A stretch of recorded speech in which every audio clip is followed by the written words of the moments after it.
Announcement is made that adequate notice of this meeting has been given and that it is being conducted in accordance with NJSA 10:4, the 6th sec of the New Jersey Open Public Meetings Act.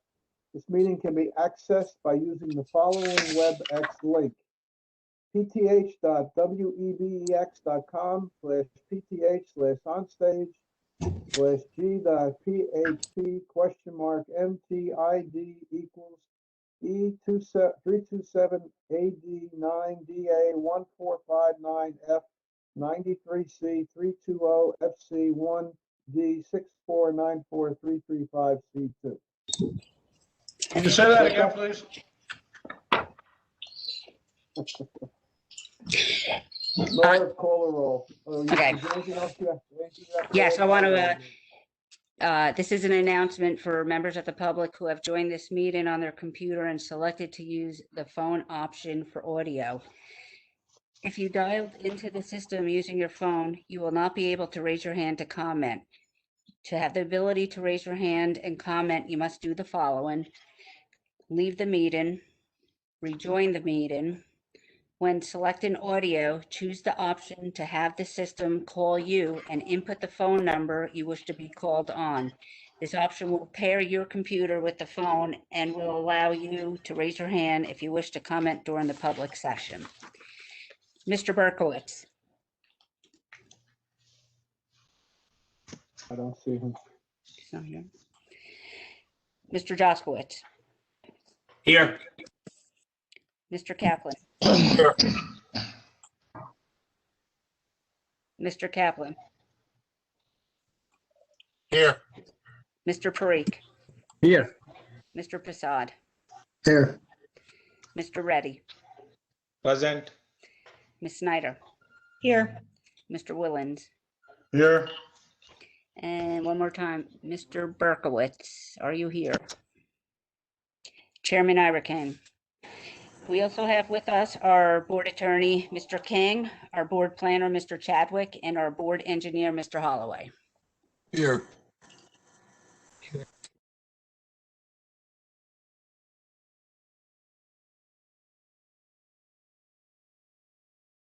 Once again, we will dispense with the Pledge of Allegiance. I will mention that I had a very nice experience today. I was at a funeral and the deceased had been a Marine, and the Marines came and with a bugler who did taps, and then they folded the up the flag, and it was quite moving.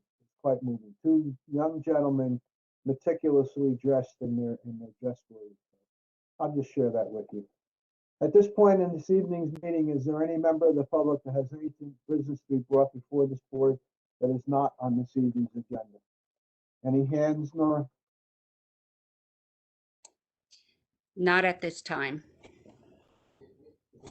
Okay, we have two resolutions. Somebody like to move the two resolutions: Lake Hiawatha Dairy 2013 and Sylvan Campus Realty 20:09. So move, Snyder. Thank you. Jaskowitz. Thank you. Any discussion? Nora, call the roll. Mr. Berkowitz, you're not here. Mr. Jaskowitz? Yes. Mr. Kaplan? Yes. Mr. Parikh? Yes. Mr. Prasad? Yes. Mr. Reddy? Yes. Ms. Snyder? Yes. Mr. Willens? Yes. Chairman Irakan. Yes. I guess we don't have any correspondence. Is that correct, Nora? No. Okay, we can go right into the cases and we're going to move on here. So in case 2051, Collins. Two-story single-family dwelling with a detached garage, 82 Deerfield Avenue. Is the applicant here? Callie, is the applicant here? I see his attorney. Hello, my name is Robert Who's the attorney?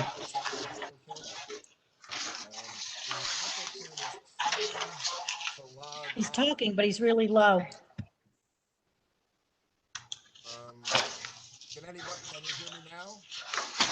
Still very, Very. I'm not sure how everybody heard that. I can hear you fine. Okay.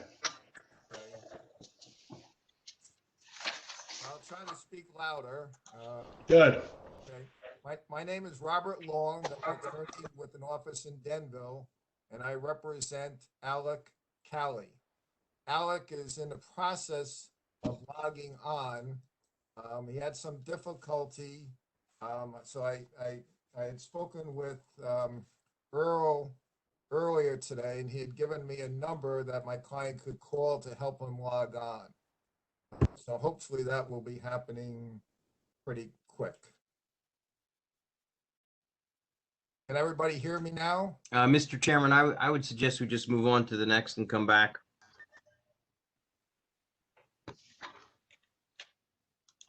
Okay, Mr. Long, we're gonna go the second case and come back to you. Hopefully this one will be closed.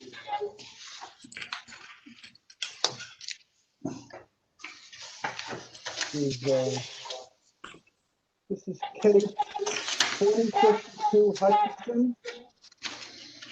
Two variants to construct an in-ground pool patio and fence. Is the applicant present? Hutchison? Ma'am, can you turn on your video? I can see myself. Start video. Oh, start my video. There we go. Now I can't. Okay. All right, there you are. Oh, there you Ma'am, are. could you Great. raise your right hand.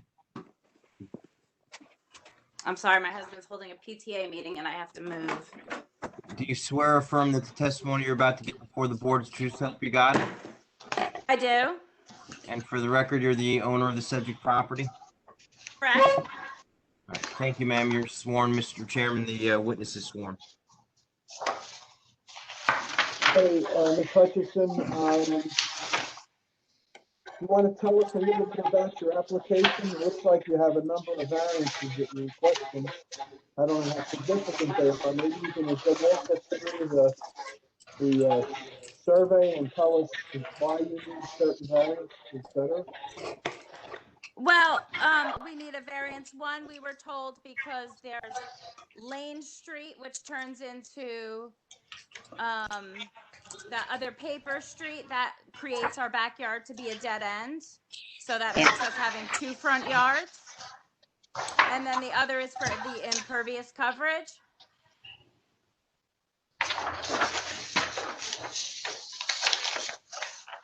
I think someone needs to mute themselves. I'm hearing a ton of paper shuffling. Okay, so let's backtrack a little bit now. You live on Park Road, is that correct? Correct. And I look to the rear of your property as Prospect Avenue. Are you saying that's a paper street or that's a real street? It's a paper street. It actually looks like an individual's driveway.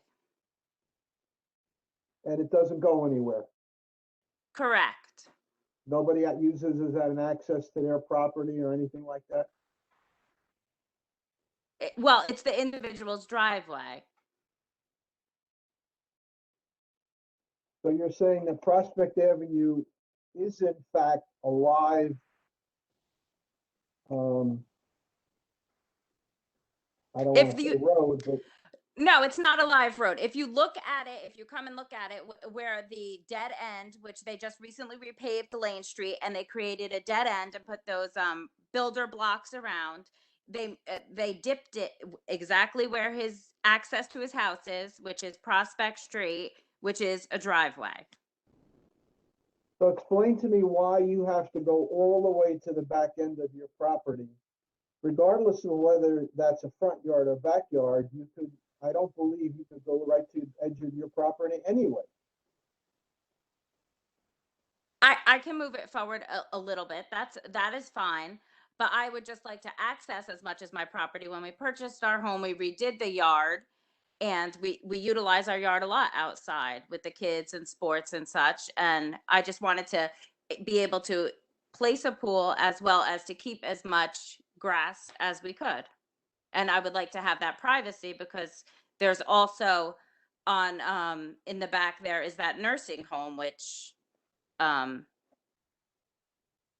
is basically we stare at. And during this time, there were lots of coroner visits, and my kids were out in the backyard. I would like to have a fence to have privacy back there. But I would do anything to keep it within, the. Well, the simplest one seems to be the fence, 6 inches. You're Okay. proposing 0. So we're gonna move that to 6 inches. That eliminates that one. Accessory Okay. side yard, 6 feet is allowed. You're proposing 5 feet. We can live with that. Accessory rear yard patio, 10 feet. You're proposing 6 feet. So, okay, so you're gonna put the fence immediately around the pool. Is that correct? Correct. With on the length of the pool was going to be 3 feet of patio. And then of course there was going to be like greenery around it, like left soil. Okay. And then the fence Okay. for plants So and we're only such. asking for, now accessory rear yard pool equipment, 10 feet, and you only asking for 1 foot. Will that be sheltered with some greenery? You'll put some shrubs around that so we don't see it? Around the pool equipment? Yes. Yeah, something around the pool equipment so it doesn't stand out And it's going to be within the fencing. inside the fence. Okay. Well, what's the Correct. fence going to be? How There- high is the fence going to be? I would like it to be 6 feet high of privacy, and then around the other 3 sides of the pool was going to be like aluminum. Can we do a 6 foot high with 1 foot open, like a lattice or something that doesn't make it look like it's a stockade? You mean 5 feet with 1 foot lattice? I'm not particularly a fan of the lattice, but I mean, I think Mr. Kaplan is probably 6 foot high fences are, most 5 foot high fences will give you plenty of privacy. Especially in an area where there's people that are going to be going by it. It's not attractive. 6 foot high fence is not attractive. 5 foot high or 5 foot with 1 foot of a lattice would be a good alternative if you could think about that. Impervious. I could think about that. I'm sorry. I was thinking, standard is when I go and look at Lowe's and such, and what I see is 6 foot high, and there are solid options, and there are lattice options as well. Mr. Chairman, the application is a 4 foot high fence. 4 foot around the 3 sides, and on my drawing it says 6 foot in the back for privacy. I Correct? think she needs a variance for that, doesn't she? For the 6 foot high? I believe so. You didn't put that in your application that you were going to do a 6 foot high. Wait a minute. You didn't I put a wasn't 6 foot high advised. fence.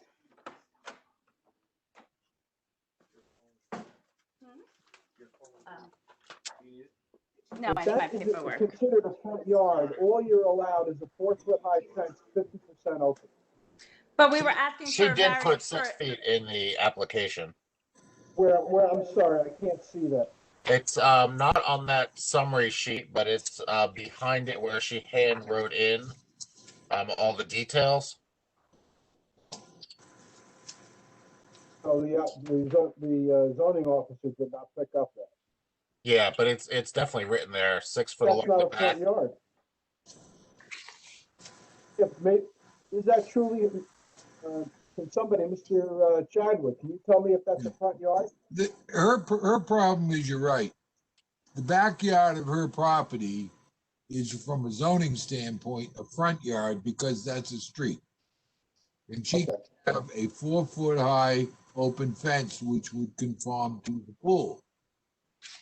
She needs to show a hardship to have something other than a 4 foot high open fence. And at this point, she's mentioned that there's other, she wants the privacy, she wants whatever.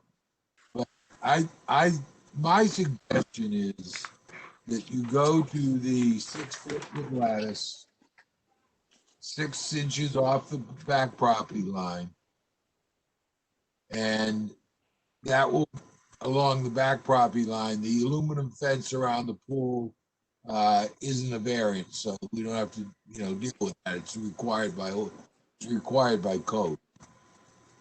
And the pool equipment, I don't see any reason that can't conform with the setback. She could just put it between her shed and the pool. So you're That's kind suggesting of a to move dead- the, That's kind of a dead space anyway.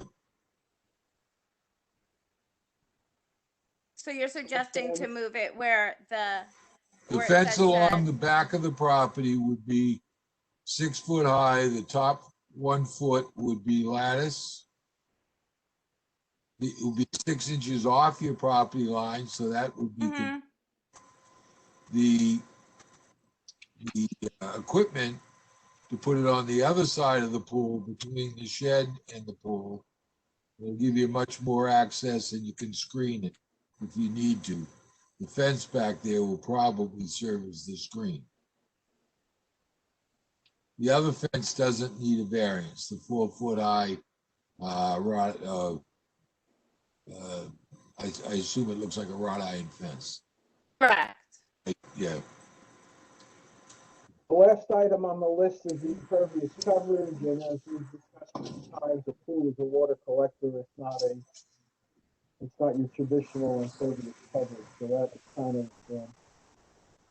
not a significant item. I don't know, anybody else have any questions or comments? Any other members of the board have any questions or comments?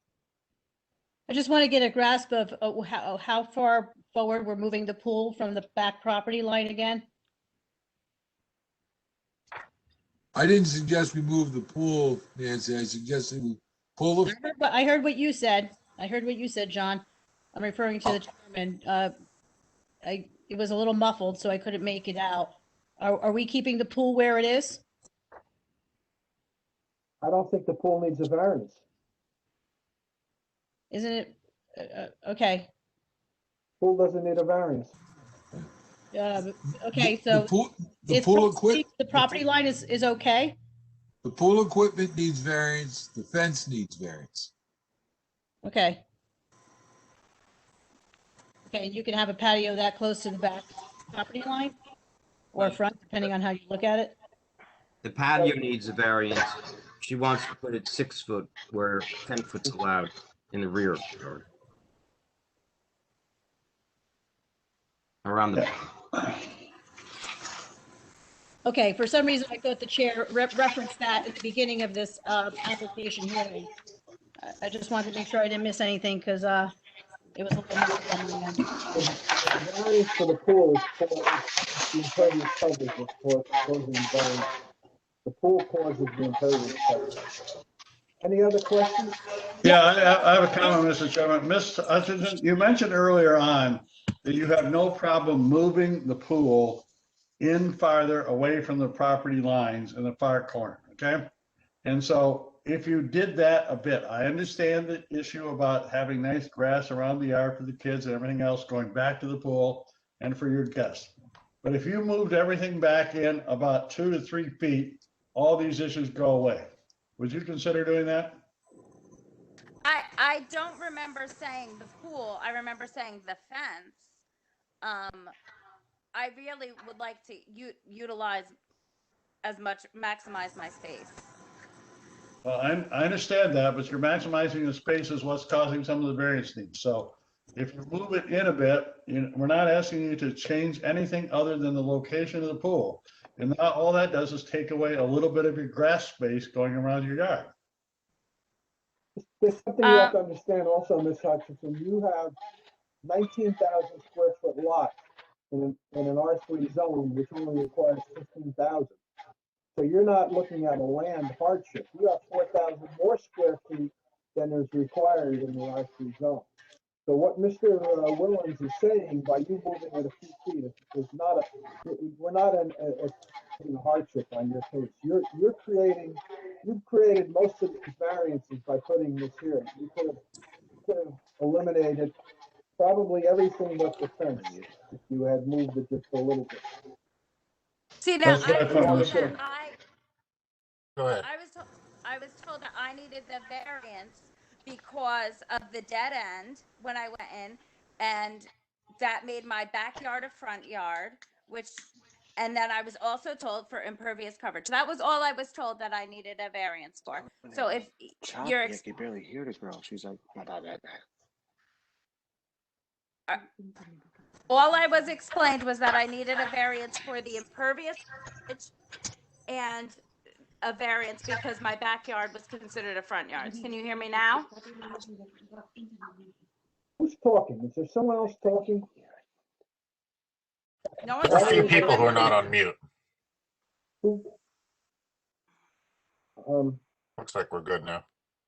Well, I don't know what you were told and what you weren't told, but you're asking for rear yard patio setback. What Mr. Willens is saying, if you move the pool 4 feet, move your patio 4 feet, you eliminate that. The side yard patio, we can live with the 1 foot. The fence and the walls, the 6 inches, you've agreed to that. The pool equipment, you've agreed to move it. The accessory rear yard, pool equipment, you're gonna move that. The impervious coverage we can live with. We're willing to give you I've heard 5 foot or 6 foot fences. I'm not sure what the board is willing to do, but something less than a 6 foot solid fence, something less than a 6 foot solid fence. So where do you want to go? What do you want to do? So you can I'll get the feeling. Go ahead. If you're telling me to do the 6 foot with the lattice, I'll do the 6 foot with the lattice. And what about moving the pool 4 feet? I would really prefer to keep the pool there. I would downsize some of the concrete, I guess, on the sides. 3 foot is standard, but the 5 feet on the ends. So you know, I see this as, and she even said it, I prefer. Like, this is a preference variance application, not a hardship. And I do have, and I've consistently had issues with the impervious coverage overage there. I think it's a lot, to be honest with you, when you've got 40% of your property that's impervious. Regardless of whether the pool's a collector or not, that water's got to get back in the ground somehow. So I do have a little bit of an issue. If she's willing to either knock the pool up or shrink some of that impervious coverage, I think we can compromise on everything and find a workable agreement here. Yeah, I would agree the same way in regards to moving the pool, because she is going to have to, at some point in time, clear out the water from the pool to replace it, to clean the pool. And I'm really concerned about it edging up that property line, because then you're dealing with flooding conditions on the property line. You know, there's not enough ground to soak up whatever she drains out of the pool periodically. Well, excuse me, Ms. Snyder, she can't drain out of the pool into the property line. It has to go into some kind of other drain. So I don't think that's an issue. You know. Well, I have a pool, and I know a lot of people have a pool where they drain and they don't put it in a pipe, Mr. Then they're violating the code. Well, So okay. a new pool has to go to code. You know what? So that's We're not of the same viable. position. We're of the same position in regards to moving the pool. I'm going to go back to my other comment. You've got a 19,000 square foot lot. You only required to have a 15,000 square foot lot, and you're asking for a lot. And we're asking you to compromise with us. You don't have the votes right now. What do you want to do? You're going to get nothing. What do you want to do? I'll knock it forward then. All right, so we're going to eliminate variance 1. Variance number 2 we're okay with. Variance number 3 we're going to eliminate. Variance number 4 we're going to eliminate. Variance number 5 we're going to eliminate. And the impervious coverage, with all due respect, the pool is the collector of water, guys. We've been approving these pools for 30 years. So I don't think that's an argument. Any other comments? I would agree. I would agree with that summary, Mr. Arcane. So, Ms. Hutchinson, is that agreeable to move it in and resolve all this issue? Sure, yes. Okay, good. And by the way, I have a 20 by 40 pool, and consider maybe a smaller pool going in because that's a lot of maintenance. But God bless you, it's a wonderful size. But that was the only other comment I was going to make. But that's not part of this application. So anyway, if you move it all in, go with your 20 by 40 pool and enjoy. Thanks. Anything else you'd like to add, Mrs. Hutchinson? No, I don't enjoy these circumstances of being under, talking about things like this, and I was not expecting to go this in depth with it, but thank you. I'm sorry you feel that way, Mrs. Hutchinson. This is a group of 9 volunteers that hear over 100 cases a year, and we try to be as amenable to everyone as possible. We gave you a 6-foot high fence where you're only entitled to a 4-foot, 50% open. That's a big thing in my opinion, a big thing. Sure, and Everything else, saying what you. you're going to get everything you want. You're going to get everything you want except the fence. Okay? No, I'm not saying that. I'm I saying have, the video calling. I'm not a big fan of. Oh, well, And it was very okay, difficult. so, And it was very difficult to understand everything. But thank you. Any members of the public who wish to speak in opposition to this application, or any hands? There are no hands at this time. In support of this application? Or any hands? No raised hands at this time. Okay, someone like to make a recommendation on this? Please. I will. We came to a good common ground where we eliminated the majority of the variances and reached a compromise that both sides felt was reasonable, and you know, she can go ahead and enjoy the pool now. So I'm just going to restate the conditions here, and then we'll just frame a resolution around that. Variance number 1 is eliminated. Variance number 2 is okay. Variance number 3 is eliminated. Variance number 4 is eliminated. Variance number 5 is eliminated. Variance number 6 is okay. We're granting a 6-foot high, 50% open fence on the rear property line, which appears to be a front yard. Someone like to just That fence is 5, Mr. Chairman, that fence is 5 foot solid, 1 foot lattice. That is correct. Someone like to just make that motion as I just stated it? Sure, I can do it. Application 2052, Jennifer Hutchinson of 11 Park Road, Block 143, Lot 5 in the R3 zone. I recommend we grant the C variance to construct the in-ground swimming pool, patio, and fence, conditioned upon the stipulations Mr. Chairman just recited. Second, Eddie. You okay with that, Mr. King? Yes, I have it. Thank you. Thank you. Any discussion? Or call the roll? Mr. Berkowitz. Unmute yourself, Bernie. I didn't hear the whole case, so I probably shouldn't vote. You did? Okay. Mr. Jaskowitz. Yes. Mr. Kaplan. Yes. Mr. Parikh. Yes. Mr. Prasad. Yes. Mr. Reddy. Yes. Snyder. Yes. Mr. Willand. Yes. Chairman Eric Kane. Yes. The result is the variance is granted. We will memorialize this at our next meeting, and then feel free to proceed. Did she disappear? Thank you. Okay. Okay, I didn't see it. Thank you. All right, next case, is Mr. Long ready with his witness? Yes, we are, Mr. Eric Kane. I saw Thank you, Mr. Alec's Long. You may proceed. son. I saw Having Alex trouble on the hearing you, screen. Mr. Long. I'm sorry? Having trouble hearing you. Oh, what's that? Can you hear me now? Hello? Okay. So, yes, Mr. Callie is on the screen. I can see him. So we're all ready to go. So this is, are you ready, guys? Okay. This is an application. You have to be sworn. I'm sorry?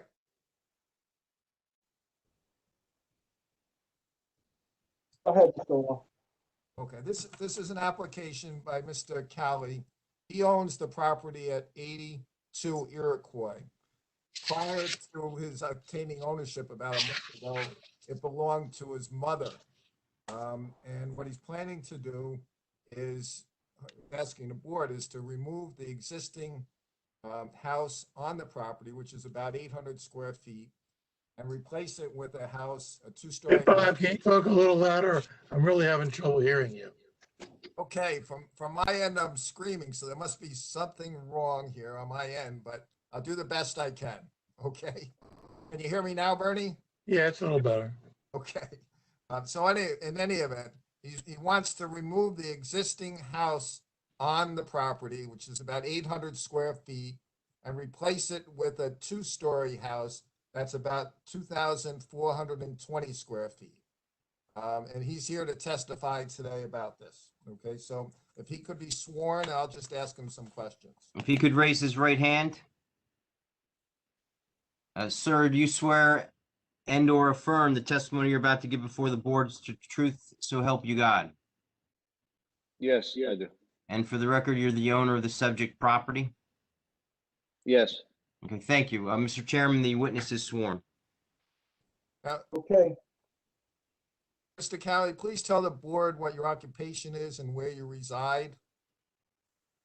I live at 30 Delanco Drive in Parsippany, and I'm a landscaper.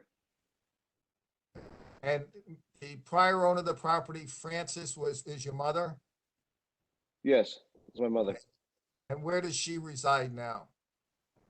Right now, she's living with me. She was diagnosed with dementia about a year ago, so she's living in my house here at 30 Delanco Drive. And what's the status of the house at 82 Iroquois now? The status of the house right now, it's unlivable. It just needs total renovation, and it's just from floor to ceiling. It just needs to be redone. What is the size of the house and bedrooms and that type of thing in it? Right now, it's just like a Lake Hiawatha bungalow. It's a 2-bedroom, 1-bath, 800 square feet home. Mr. Chairman, I have some pictures that I could share of the house and the surrounding houses. I think Mr. Hofter has to,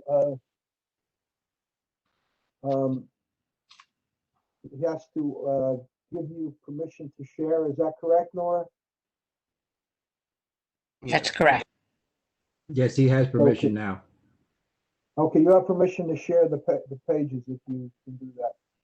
Okay. I went over this with Earl this afternoon, but now I forget how to bring those pictures into the screen. I hit share. Okay, share. There should be a share button across the bottom. There is, yeah. And that's as much as I know.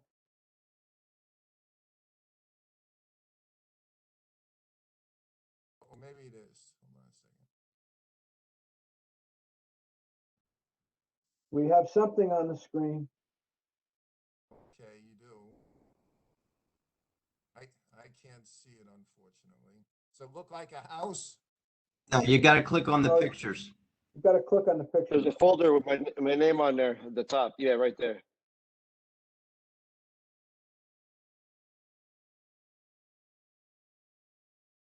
Oh, that this is going to work. So I hit share.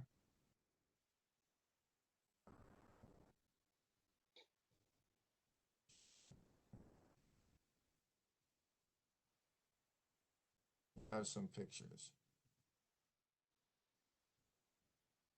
Well, I don't think I'm going to be able to do this. We'll just have to forsake the pictures. So, let's see. Can your applicant just testify that this is an older home? Yes. I mean, we've seen so many of them over the years. Is it common looking to other small bungalows that are in some state of repair, Mr. Cali? Yeah, exactly. Okay. And Mr. Cali, the house, when you're facing your house at 82, the house to your right, that is 80 Iroquois? Yes. Okay, and describe that house to the board. That house is probably about 30 years old. It's a two-floor house, and it's much larger than what we have there existing now. That's larger than the house you're planning to construct? Yes, And then the house to the left facing your house, that's 84 Iroquois? yes. Describe that house. That house is similar to what we have now there at 82, just a two-bedroom Lake Hiawatha bungalow. And the houses at 80, 84 and 80, they're both on 50-foot lots? Yes, Okay, so there's no land available from them to purchase? no. What, is it economically feasible for you to renovate the existing house? In its present condition, it's really not feasible to renovate the entire house like that. It's much better just to build up a new home there. Why did you decide that you wanted to build a two-story house on the property? Well, we always wanted to build a house there for our mom there, and now since with the dementia that happened, to have a live-in aide with her at that house once it's constructed, then she'll be able to live in the house with her, because the live-in aides, they won't live in our house here on Delanco Drive because I have my family here already. Once it's constructed, they'll be able to she'll be able to, because right now they can't live, the live-in aide wouldn't be able to live in the house with her there in its present state. Are there houses in the neighborhood similar to that one that you want to build? Yes, on the street at 89 and 93 Iroquois, the exact same house was built last year. The identical footprint, identical size, identical everything. It's the same architect and the same blueprint. Okay, so, and is that what you did? You went to the same architect and asked for a copy of the plan? Exact copy. Yes. You're asking the board for 4 variances. Now, the lot size is 5,750 square feet, whereas 6,000 is required, right? Is that correct? Yes, And there's no land available to purchase to increase the size of the lot. that's correct. Okay, and then you're asking the board for a variance for a 50-foot wide lot, which is the existing lot, whereas 60 feet is required, correct? That's correct. There's no land available to purchase to make the lot wider, is that correct? Yes, You're also asking the board to approve the house and that the lot coverage will be 21.17% rather than the 20% required by the ordinance. yes, Okay, and the reason for that is because you're trying to build the exact same house that was built by property owners down the street. yes, And then you're asking the board for a variance for the deck where the lot coverage is required for is allowed for 24%, and you need a variance for 24.12%. yes. I have no further questions of Mr. Cowley. Mr. Cowley, there's a typical design of a very similar, a lot of two-story homes that have been built in Lake Hiawatha. They tend to have a garage on the first floor, some living space on the first floor, and bedrooms and et cetera upstairs. Is this the type of house that you're contemplating? Yes, it's a one-car garage. And on the first floor, there's 1 bedroom, and then upstairs there'll be 3 bedrooms. Okay. It's on Iroquois Avenue. Yeah. Go ahead. Go ahead, continue. Oh, I'm sorry. No, the same identical houses on Iroquois Avenue. There's 2 of them that were built the previous year. We've probably approved 60 of them in the last 30 years.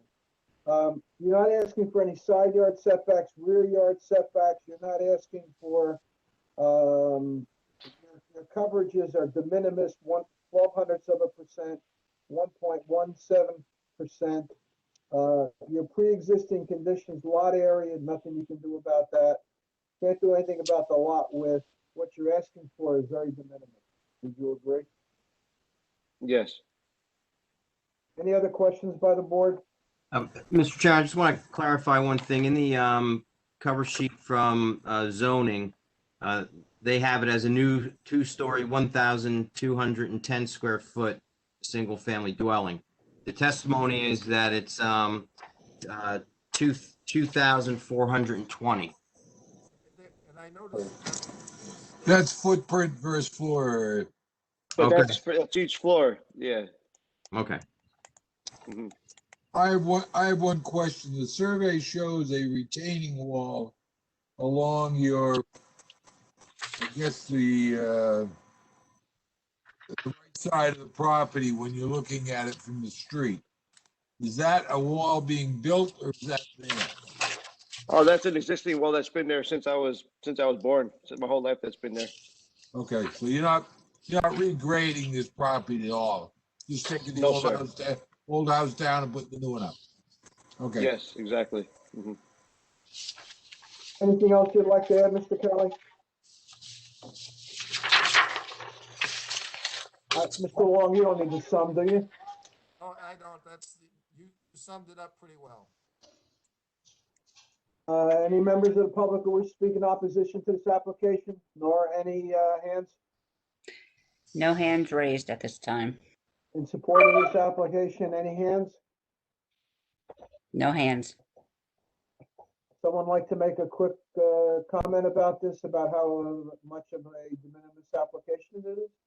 Please, I'll do someone, it. anyone? So it's de minimis in nature. You're building a house from a dilapidated house into something that's going to be more eye appeal and helping a family member with dementia. So I will be voting for it. You want to frame a resolution, Mr. Jaskowitz, since you did such a good job, you said? Sure. Application 20:51, Francis Callie, 82 or Iroquois Avenue, Block 589, Lot 37, Zone R-4. Recommend granting a C variance for a two-story, single-family dwelling with attached garage, roof, porch, and open deck with stairs, contrary to section 430-35, columns 2, 3, and 10, section 430-10I. Second, Prasad. Thank you. Any discussion? Nora, call the roll. Mr. Berkowitz, Yes. Mr. Jaskowitz. Mr. Jaskowitz. Mr. Kaplan, Yes. Mr. Parikh, Yes. Mr. Prasad, Yes. Mr. Reddy, Yes. Ms. Snyder, Yes. Mr. Willens, Yes. Chairman Irakane. Yes. Result is the variance is granted. Mr. Long, it's been a long time. You and I go back to the mid-'80s. We had a mutual client who died on Beverwick Road. He had a two-story brick building. Do you remember? Probably don't remember. It was right across the street from my office. So I remember you were the attorney and I did the tax returns at the estate. Long time, 35, 40, almost 40 years. Anyway, It's true. thank you. Thank you all very much for your consideration. Okay, thank you. Bye-bye. Good. Good luck, Mr. Take care, Bob. Okay, application 2034, and please bear with me, Borania, 627 Knoll Road. Variance to legalize an existing driveway, patio, and 4 retaining walls. Is the applicant present? Yes. And are both of you going to provide testimony to the board? Yeah, I am his uncle and I'm here to help him if needed. Okay, are you going to provide testimony? Yes. Okay. Could the people who are going to provide testimony raise their right hands? Okay. Both of us. Do you swear or affirm the testimony you're about to give before the board's true help you God? We do. Yes, we do. And for the record, can you state your names one at a time? Bhargav Kumar Borania. And Chandu Borania. All right, thank you. Mr. Chairman, the witnesses are sworn. So read the variances you're looking for, accessory side yard, plan, design standards, coverage. Can you explain a little bit about why this has been done? And Yes. So what happened, it all started when he wanted to replace his patio in the back. While contractor was working on it, there was a lot of dust, and the next door neighbor came and told him, have you taken the permit? He said, what permit? I don't know anything about it. So that's how the whole thing started. Either he went to town or inspector came and stopped the project. What he was doing is making the patio a little bigger in the backyard. It was only a small patio. He kind of increased about 5 feet in the back. Where the circular area is, that was all extended. And in the front, the driveway was paved. Half and half was all ballast, the stone that was there over the years. So he repaved the entire area, including the the stone area. So those are the two things he did. That puts him over the impervious coverage, but he's still under the building coverage. what was there when he bought the house that he didn't do? What part of this was pre-existing condition? So if you look at the Mr. Irakan, if you look at back of the house where it says pavers, that was an old concrete patio that's probably 3/4 of the size, not as big as this. So he removed all of that and put a paver blocks rather than concrete.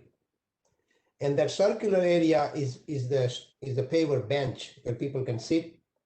And that's what kind of took him over the original size of the patio.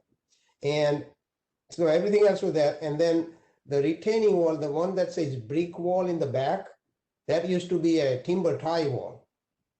Same height, he just replaced the timber tie wall with a brick wall. And the front where it says planters and grass outside of the property line, that was kind of a rubble stone wall. He made that out of a, what is that? Block wall, yeah, precast block wall. Same size, but those are the three items that was done after he bought the house.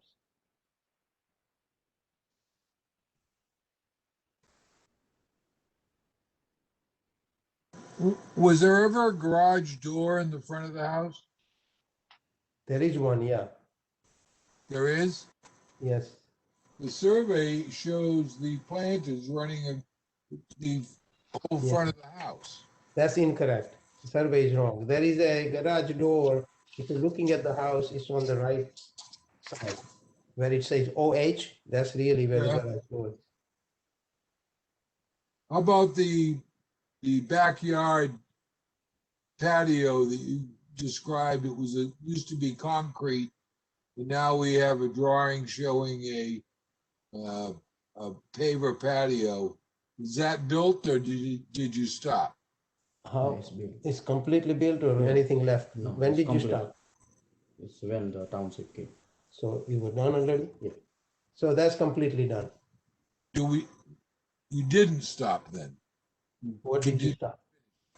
No, so this wall is left. We didn't finish yet. Okay, so the right side wall of the patio is not done yet.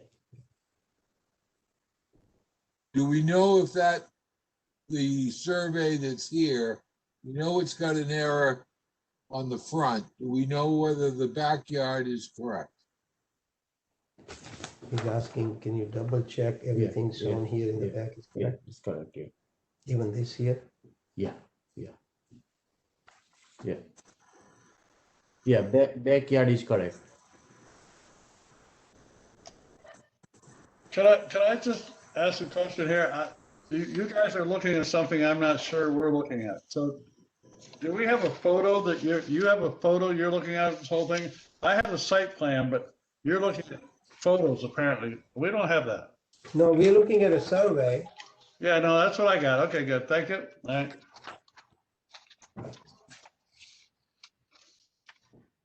The only way you're gonna get a photo, Mr. Williams, is to go I know. on Google Maps, and I don't. Yeah, I know. think you can do Okay. that.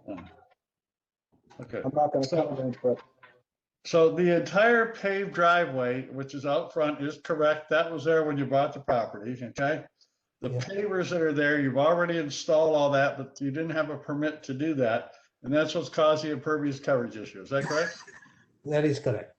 Okay, just want to make sure I understood. Thank you.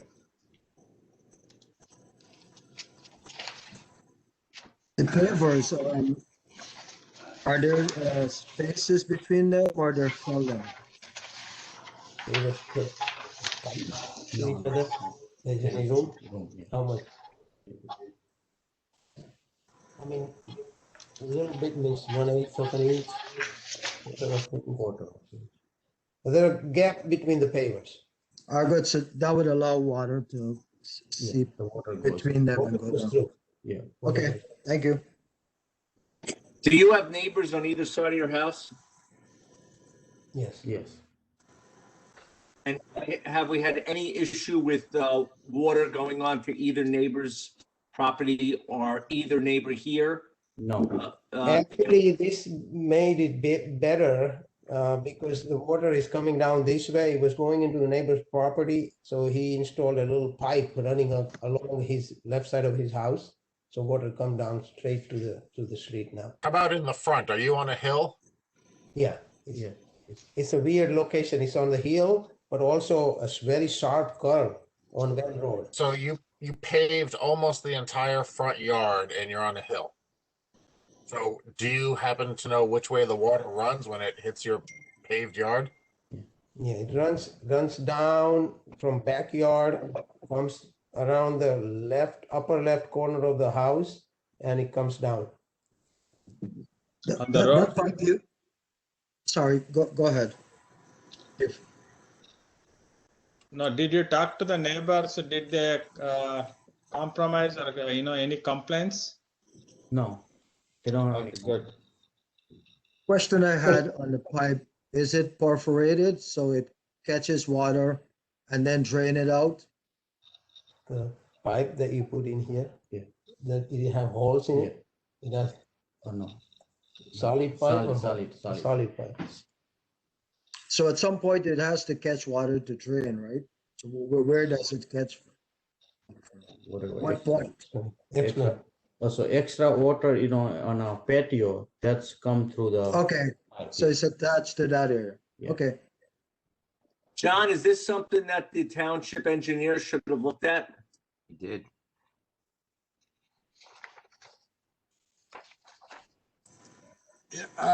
There's a letter in the file by the engineer. They talk about a minor soil movement permit and the increased pervious coverage. That's So- when the engineer, and that's he when talks the about it. engineer, that's when the engineer, as part of the soil movement, would require the drainage if there's an issue. I mean, I'm looking at it. I know the location. This is not really a hill. There's a grade, and the property, if you're looking at the survey, north is toward the bottom of your sheet. East would be the left side of this paper if you're holding it upright. The water basically comes from the back to the front and then goes east toward the bend in the road. That's correct. I think you, if you approve this, you make it subject to the township engineer approving a soil movement permit and advise that it should also address surface water runoff.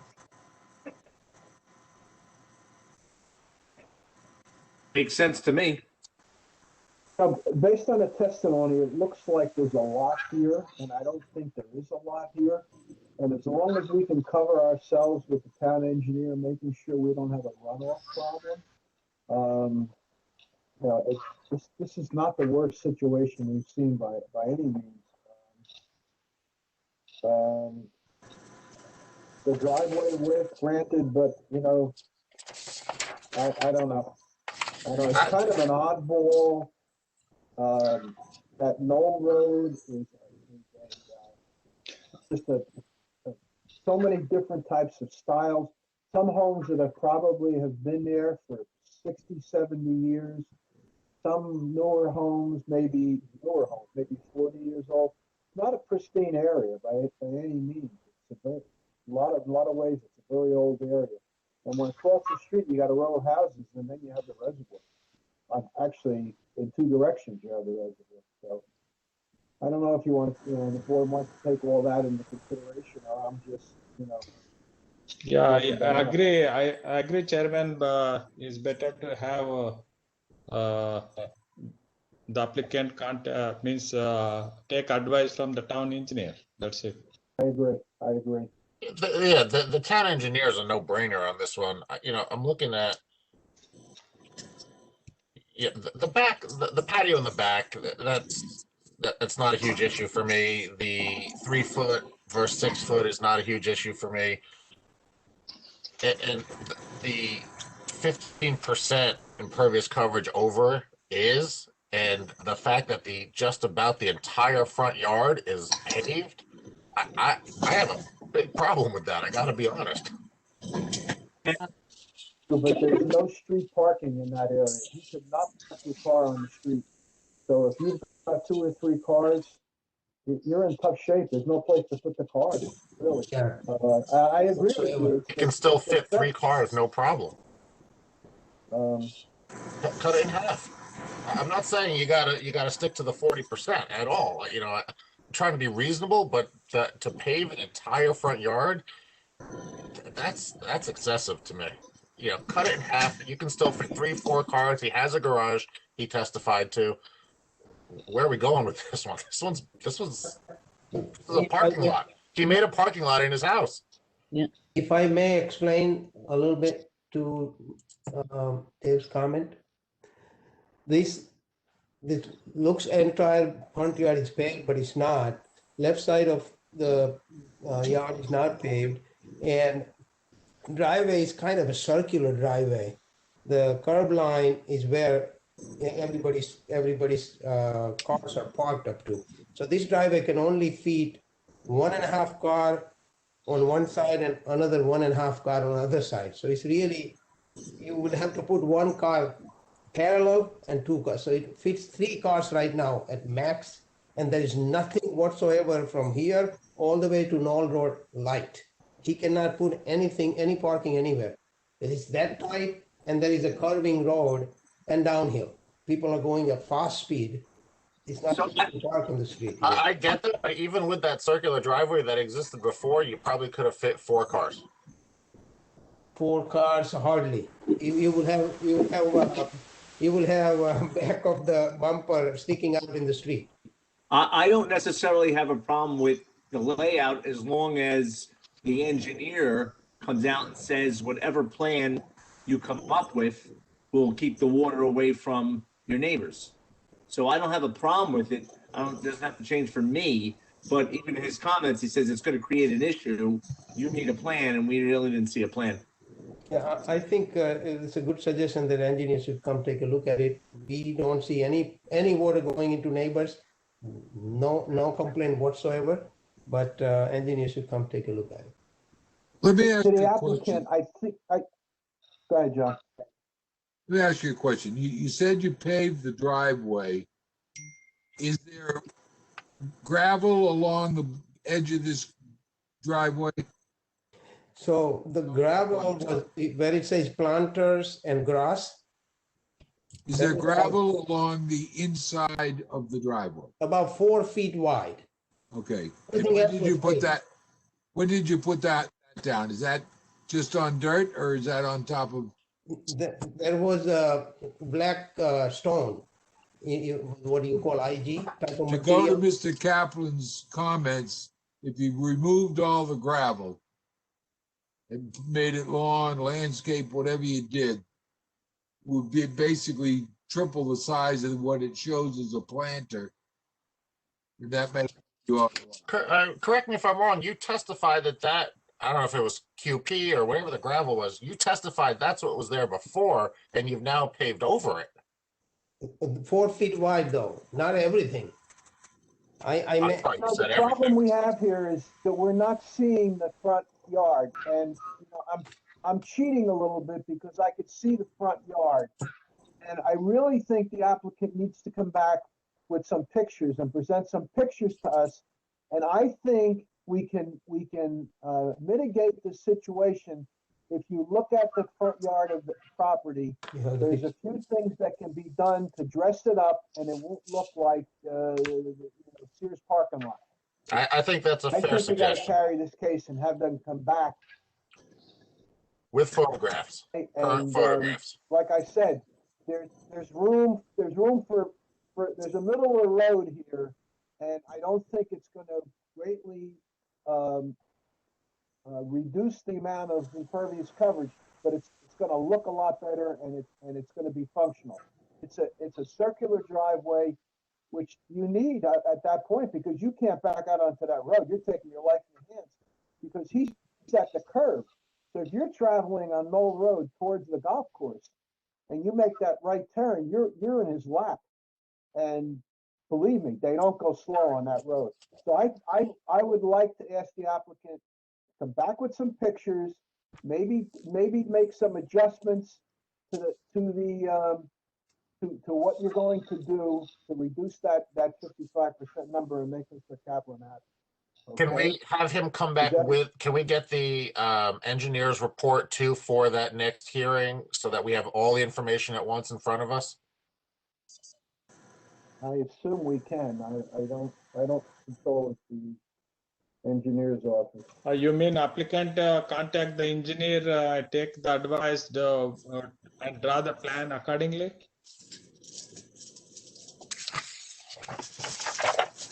Also update survey, so we should have the reference to that garage, and maybe an updated survey would better represent what's paved in the front.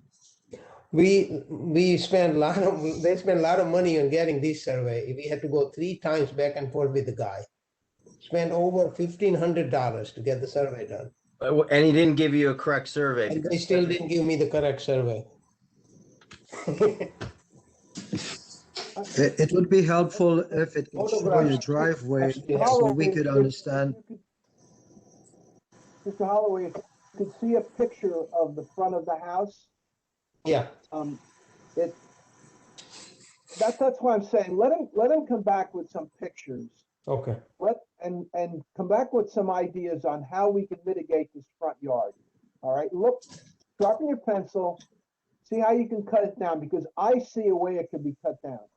All right, again, I can't testify about this, and I'm probably talking out of school to an extent, but obviously having a computer in front of me, I can see things.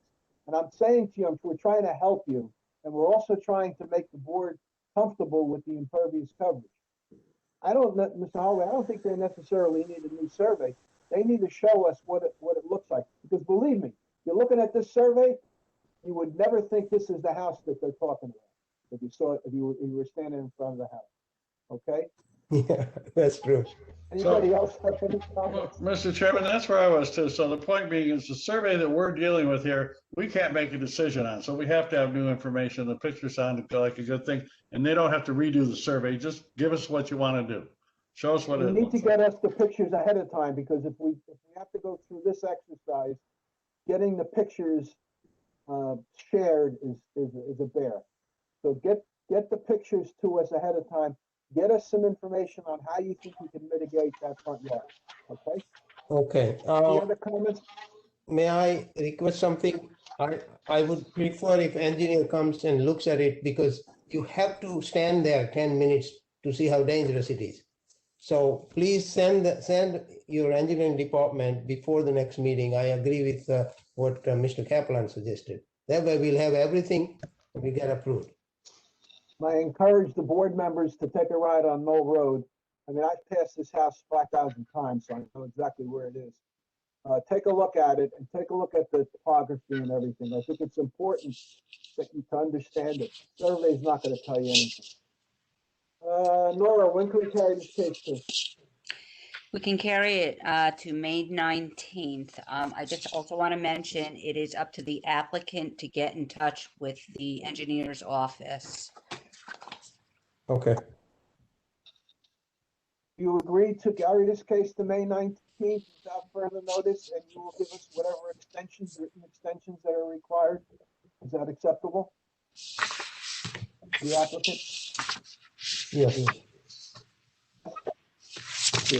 I have a motion to carry this case to May 19th without further notice and with. So moved. Second, Jaskowitz. Thank you. Any discussion? All in favor?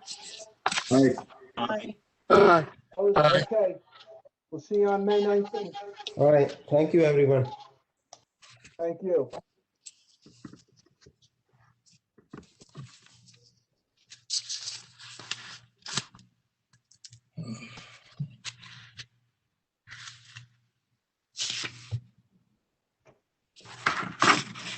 Okay, next case is, I lost my agenda.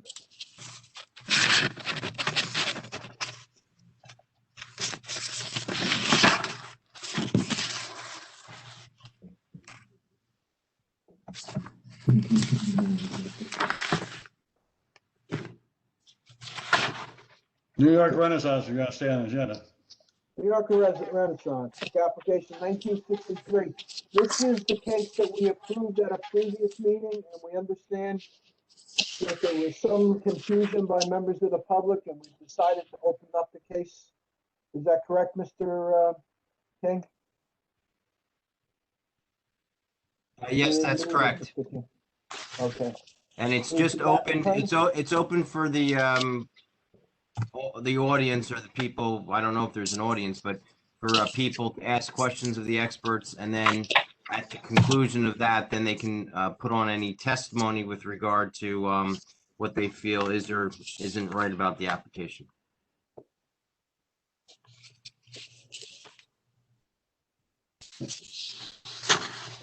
Is the attorney for the applicant here? Yes, yes, Chairman Irakan, Stephen Tombalakian from Wiener Law Group on behalf of the applicant, New York Renaissance Group. Good Good evening, evening, Chairman. Yes, thank you, Chairman. Mr. King's summary was correct. What happened was, we last appeared before this board on February 10th. We completed our case. The board heard from our architect, Carolyn Young, as well as our engineer, Mark Walker. But apparently there was some type of a snafu where there were members of the public that were interested in either asking questions or offering comment.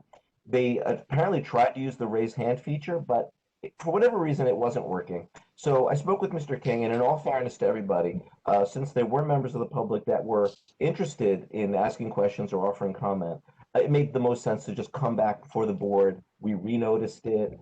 And again, tonight we have those same two witnesses, Carolyn Young, architect, Mark Walker, and they'd be happy to answer any questions the members of the public could offer them. Thank you.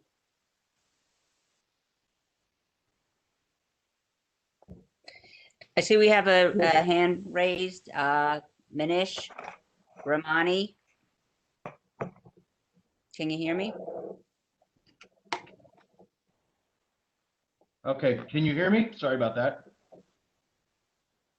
Hello? Hi. Okay, we can hear you. Okay, great. Do I need to be on video or can I just start questions? Is this the time to do it or do I have to wait? You can ask questions at this time, and it would be nice if we could see you. Okay. Let me figure out how to turn my camera on.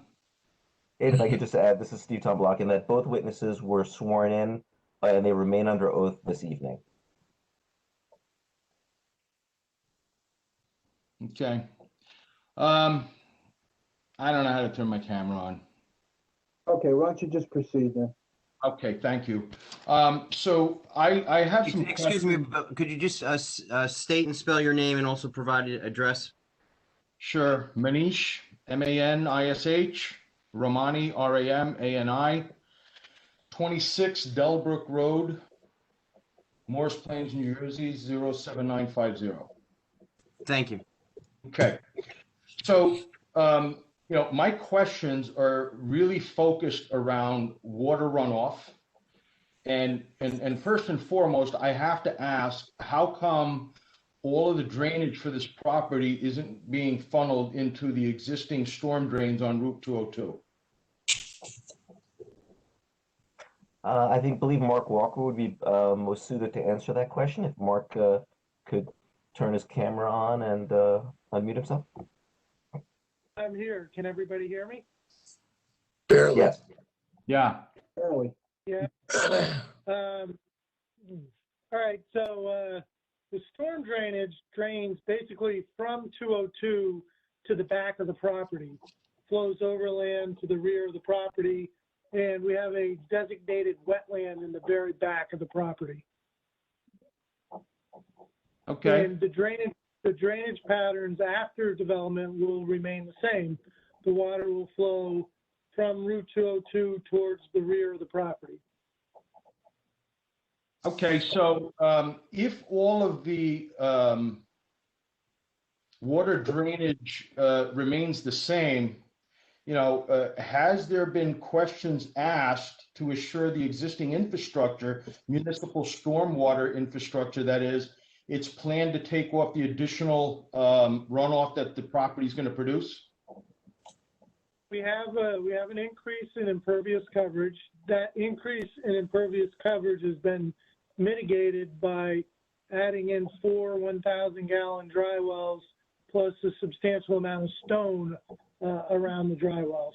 So the parking lot, the driveway will be collected into a storm drain.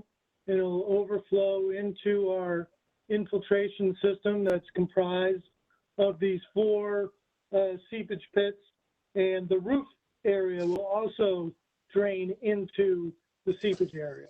So we are we're capturing our storm water and we're infiltrating it into these dry wells. So it's my understanding that this property is 0.80 acres. And go ahead. Is that correct? That's correct. Yep. And you've sized this, or you're looking for 32% impervious?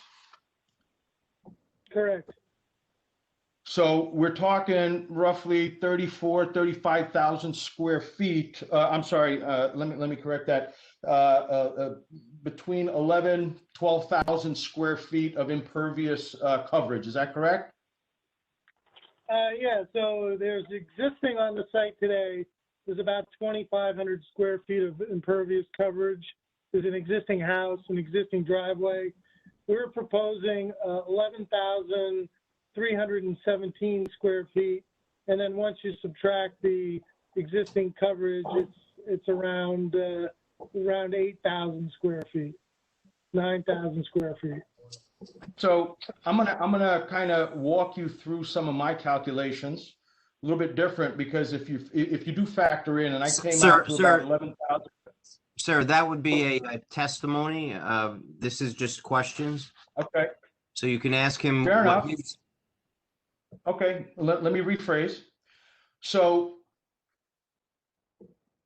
the impervious is 11,000 and change, as you mentioned. If it were to rain 2 inches, how many gallons of water would that produce?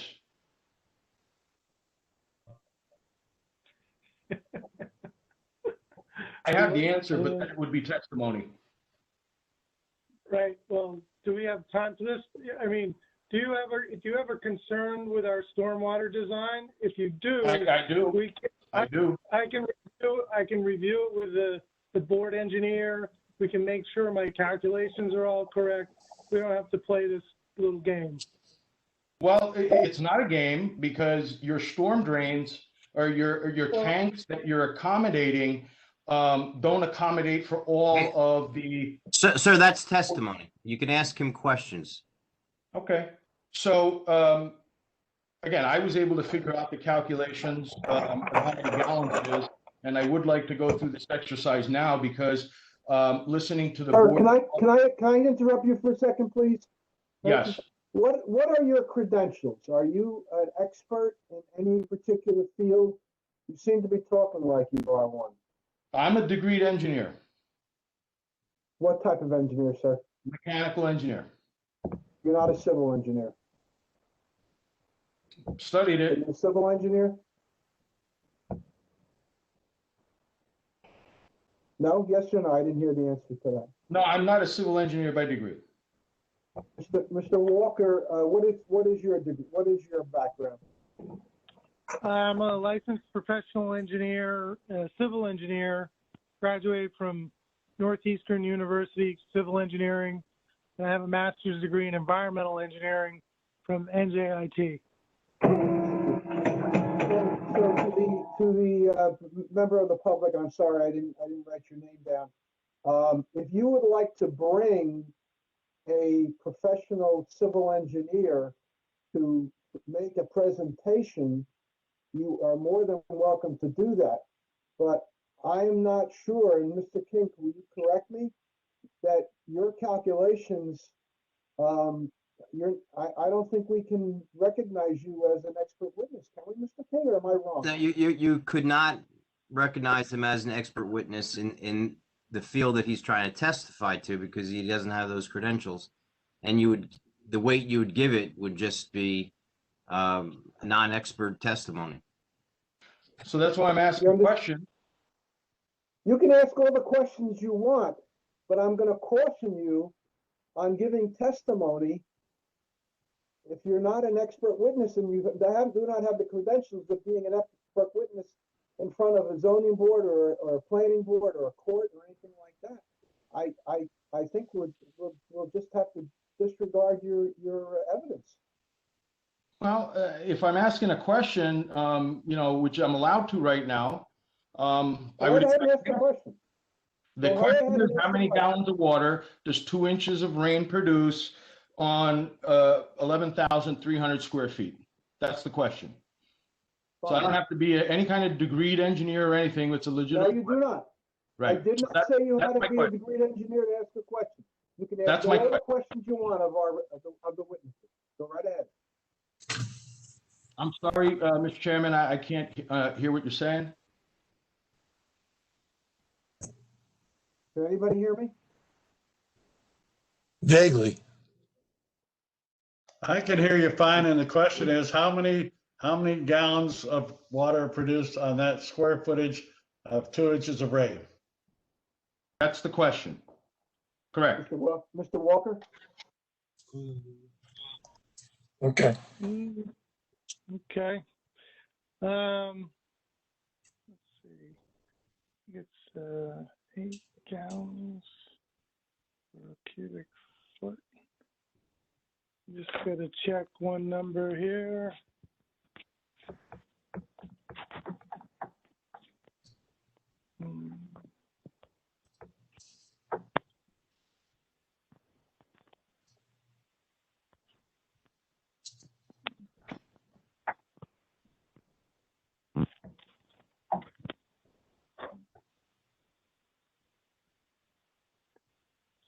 .48.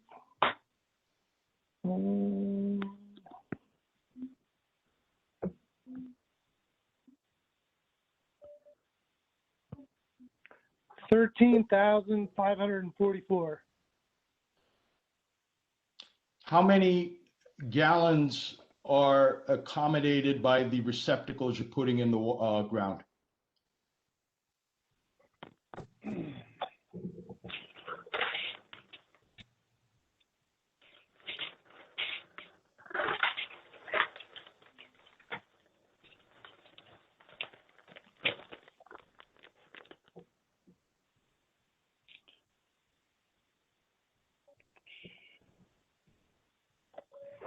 Uh, 651 cubic feet per dry well times 7.45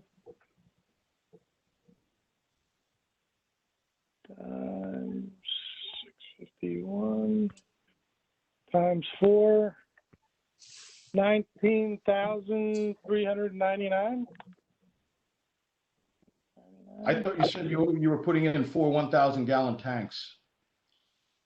We're putting in 4 1,000-gallon tanks, but they're surrounded by stone. The stone measures 13 by 13 with the seepage pit in the middle. I'm sorry, could you repeat that? You were breaking up. I'm sorry. The seepage pit is surrounded by stone, and the stone is a square with the seepage pit in the middle. The seepage pit is 13 by 13 with a 1,000-gallon dry well in the middle. And is that where the water is supposed to absorb into the ground? The water travels vertically towards the ground. What the stone and the seepage pit does is it provides the volume of storage for the entire runoff from the site, and it'll hold it, assuming that there's absolutely no infiltration at all. So conservatively, we've designed this with no infiltration at all, but we know that the ground will accept the water. So it gives it a place to store the water while it slowly infiltrates into the ground. Can you guarantee that water that this project is going to produce is not going to wind up in my backyard? Well, the water is going to go where the water goes. What I can tell you is that using the engineering methods and techniques that are recognized by the township and the engineering community, that this design is a conservative design.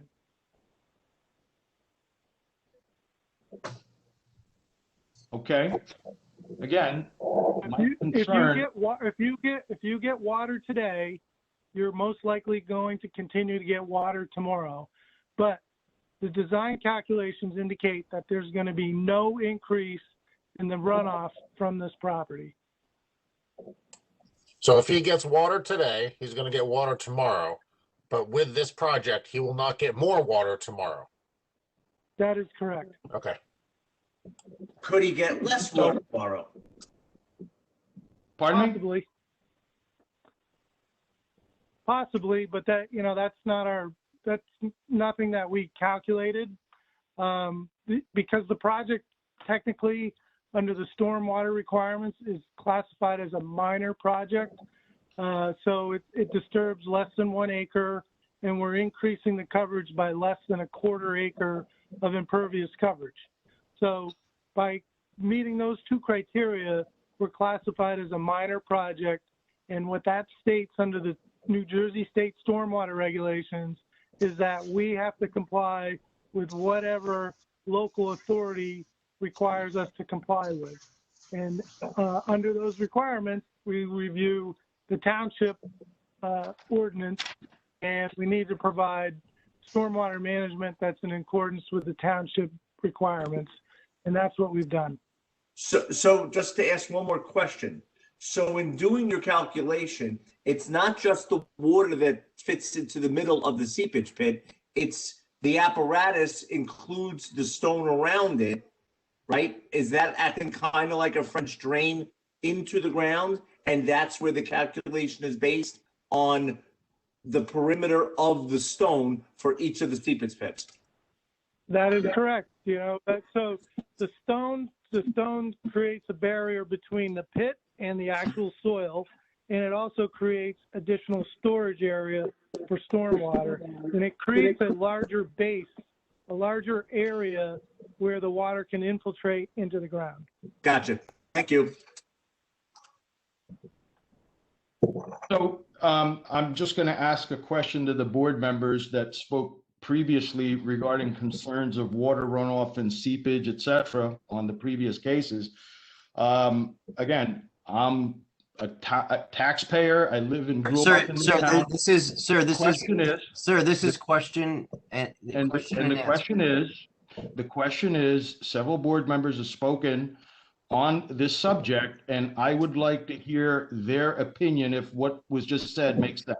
No, that doesn't happen here. No, you don't get to question our board members. You get to question the witnesses. And then after you're done, then you can provide testimony. You can provide what you think. You can provide anything. You're not an expert, so you can't provide expert testimony, but you can provide, factual things that you believe are factual, and then the board will judge whether those issues are applicable or not. Well, again, I think it was made pretty clear that unless I have an army of people that I hire, anything I say is testimony really doesn't count. So I guess I'm done. No, that's not true. I mean, it's not expert testimony, so there's a different standard of reliability. Expert testimony, you can rely on it because it's expert testimony. Non-expert testimony, it's from someone who really doesn't know, hasn't studied, or doesn't practice in that field, so it's less reliable. But you could provide factual testimony, things that you've seen or know about. Don't insult us by the comment that you made. We're here to listen to you. We're here to let you ask questions, but you have to play by the rules. I'm done with questions because I feel I'm being patronized by the board. I'm sorry. Well, Okay. you're not being patronized by the board. We're trying to maintain a degree of decorum and following the rules of a quasi-judicial board. This is a quasi-judicial board. Okay? We are. So I'm done with forced my to follow questions. the Thank rules. you. Thank you. Dora, are there any other hands raised?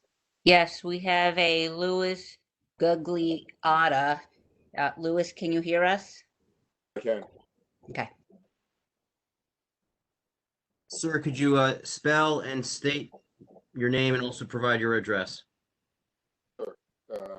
Louis, L-O-U-I-S. My last name is spelled Gugliotta, and I'm at 28 Delbrook Road, Parsippany. Thank you. So one of the first questions I have is, the engineer was talking about the design on the original plan, which I know it's changed somewhat.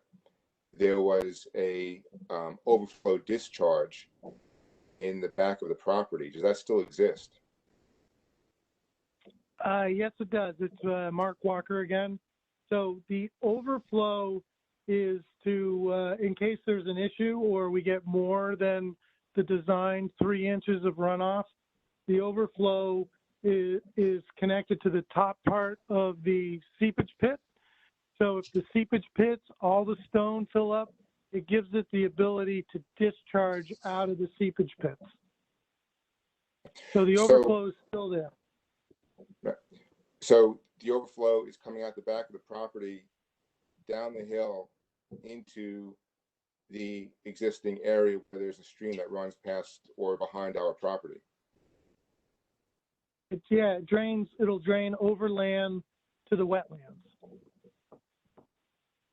Then will flow into the stream that runs behind the property, behind our property. Right, it'll go in the same pattern that the water from the site currently drains today.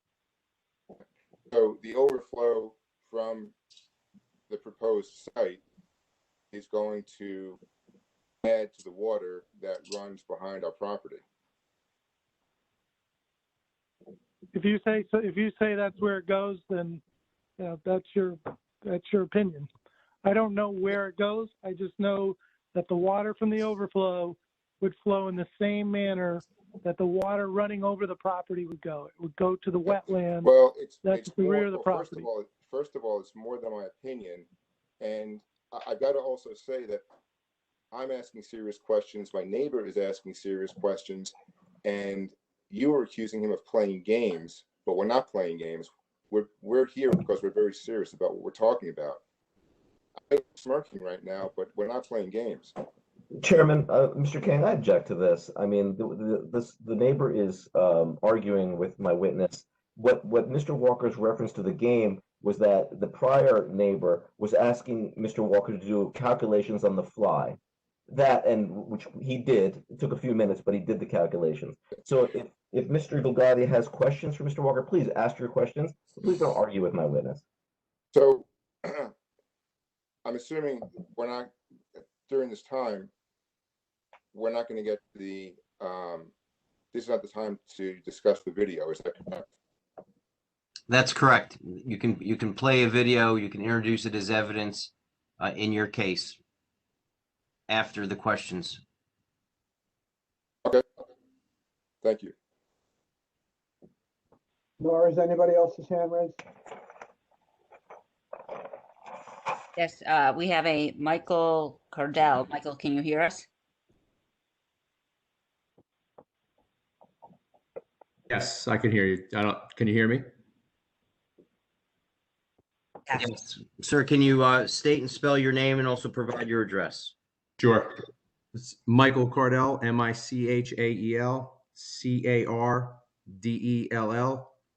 and it's 27 Delbrook Road, Morris Plains, 07950. Thank you. So I'm just, the question, specific question, I've heard the previous two meetings on the subject here. I just want to clarify to either of the witnesses on exterior lighting. You know, what's the plan for lighting? Is lighting going to be on the exterior of this building 24 hours? I didn't quite hear that in the previous explanation of the design of the property. We do have some light fixtures.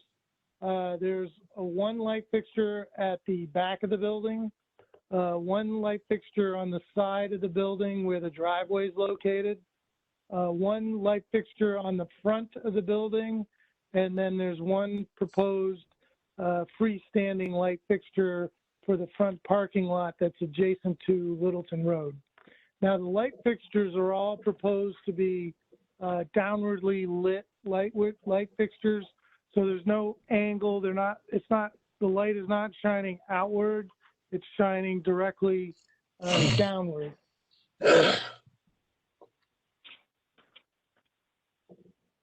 Then, Mr. Walker, are those proposed to be on throughout the evening, or are they going to be on a timer where they would, you know, potentially be off during a certain time, or are there going to be sensor type lightings? I'm just trying to get a clarity of that. Yeah, to tell you the truth, we really haven't discussed that. Typically, these type of light fixtures would not be on all night long. So I think that's a good question, something that we probably should discuss with the board and see what their preference is. I appreciate that. I live on the opposite side of the street of my two neighbors here. My rear is the school, Brooklawn School. Those lights are on all night, so I know the impact of those lights on my own property. So I just wanted to bring up this on this property, more impactful probably for my neighbors, but I wanted to bring that up. The other question I had too, last time we spoke, or last time I listened and I couldn't speak, one of the board members was addressing the parking situation and suggesting moving more parking to the rear. Was that clarified? My question was that clarified or was that not clarified? Just simply, is the parking going to be as proposed, or were more cars or spaces going to be pushed to the rear of the property? The discussion was to relocate 2 parking spaces from the front parking bay to provide more landscaping along Littleton Road and relocate those spaces to the rear of the property.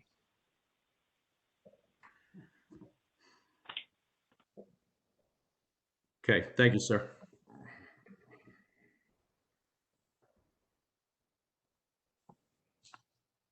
Or any other hands?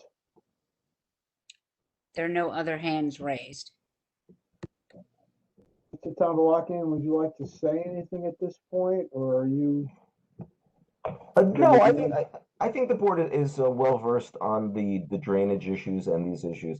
The fact of the matter is our case is supported by the fact that the stormwater was designed to meet local Parsippany standards, which are consistent with the state standards.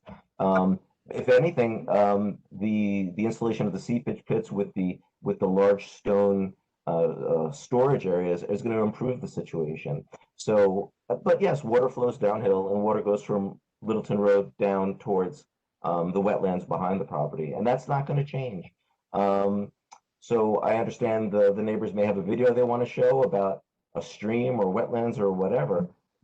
If that's relevant, I can't see it, but I do think that we've met our burden to show that this project, this development works, and it's going to be a good development that was designed with thoughtfulness for the neighbors. So it's unfortunate that they're not agreeing with us, but we do believe it's a legitimate project that's going to bring benefits not only to the property owner but to the town as well.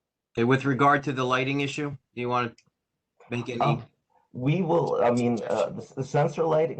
Having sensors so that if a homeowner wants to leave at 3 a.m, so the light will pop on when there's a motion. That seems like that makes the most sense, because you can't have people fumbling in the dark. It is a multifamily building. So if the board would like a timer or a timer plus motion sensors, we could accommodate all those things. You might want to suggest time on, time off. That's fine. Time on, time off, with the motion ability. So if somebody is leaving to walk down the parking lot to get to their car, the light will pop on for safety. So what time would you be comfortable with the light being on and then come off, and then sensor would kick in on the earlier? Shutting off at 10 o'clock or 11 o'clock. I mean, that seems fair. It is a residential building. So 10 o'clock shut off? Yep. And that would be part of any safety purposes, we need to have motion detectors, because behind that building, I wouldn't want to walk around.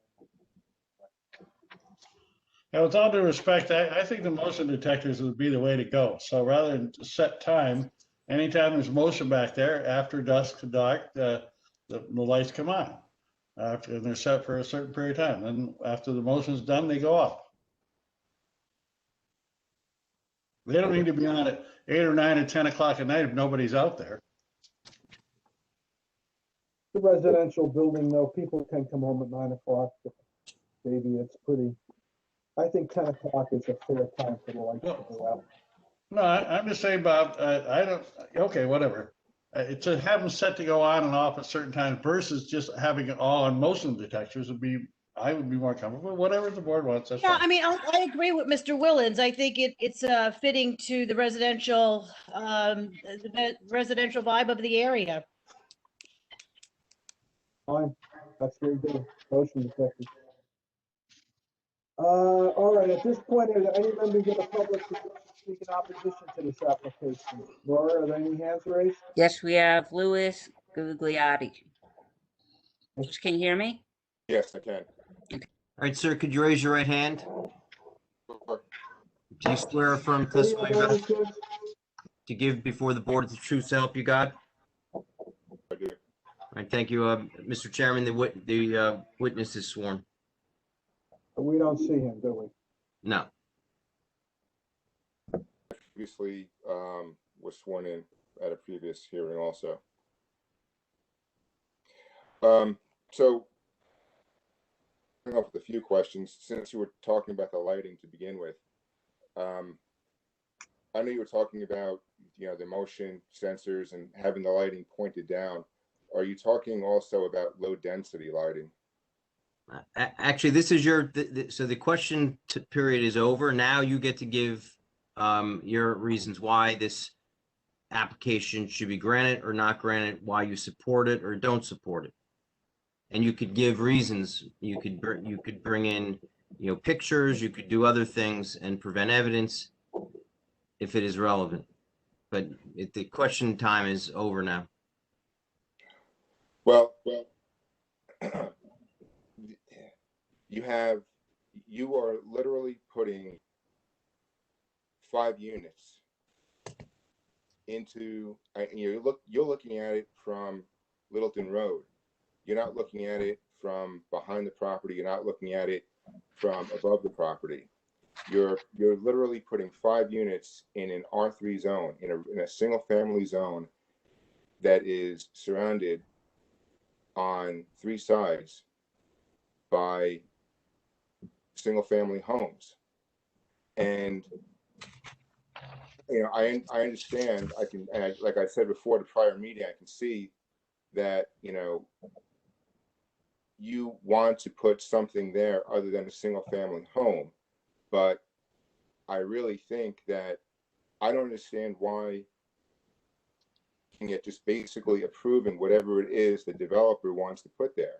Rather than 5 units, why not 2 or 3 units? And that actually also solves the parking issue that has been raised before.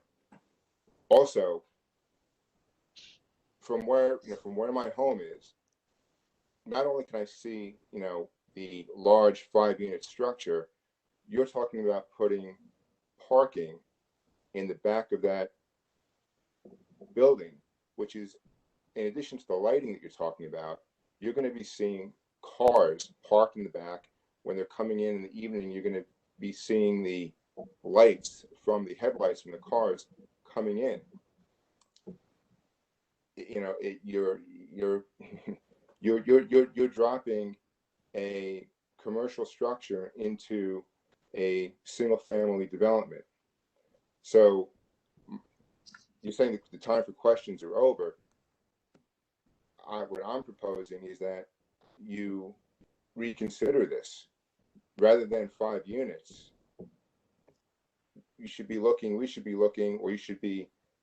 pushing back on the developer to propose something that's, say, 2 or 3 units. Also, there should be less parking in the back, not more parking in the back. You have what was previously a single family home, and the developer already had 4 parking spaces in the back on the last proposal. And then you had one of the board members talking about saving a tree or 2 and putting a couple more parking spaces in the back rather than being on Littleton Road. The whole idea is if you are going to develop this, you're talking about developing this parcel, and at prior hearings, you've been talking about improving the view from Littleton Road. But you're only looking at it from Littleton Road. And if you're really that adamant about developing something on Littleton Road, then put the parking spaces on Littleton Road. Don't put them in the back where it's closer to my house, where it's closer to the single family homes. Again, what I'm proposing is that you push back on this proposal. You push back on the development. You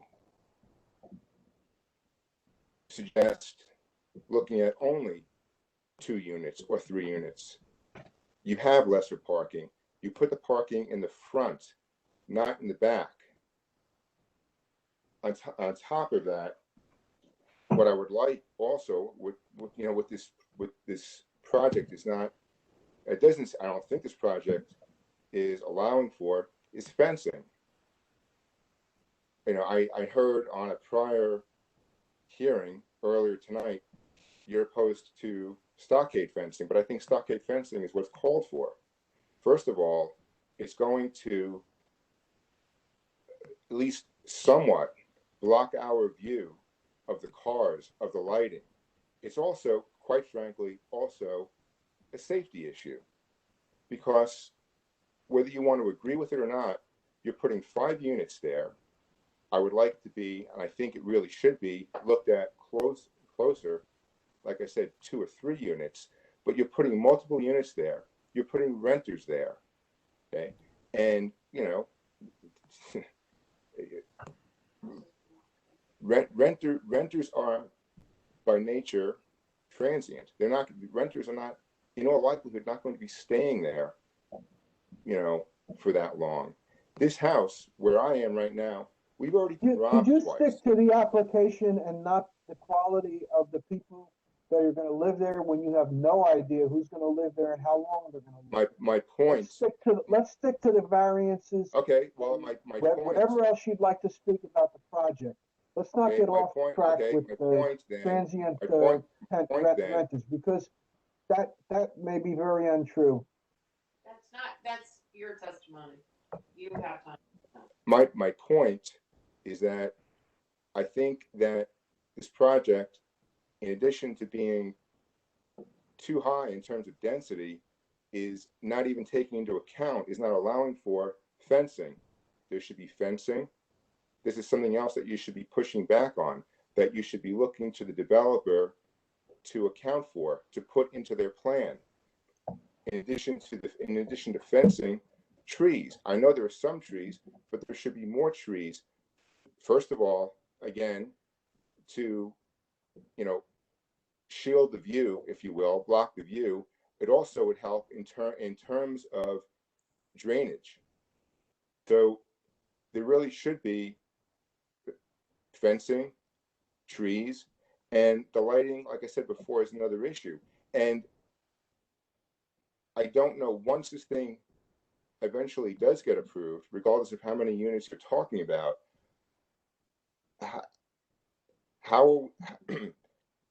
what are we doing to ensure that they are putting in the type of lighting that's being discussed? And also, that's a building department. They file for a building permit, and the building department takes over. We have no control over that part. That's administration of the town. But you would just a variance based on certain criteria.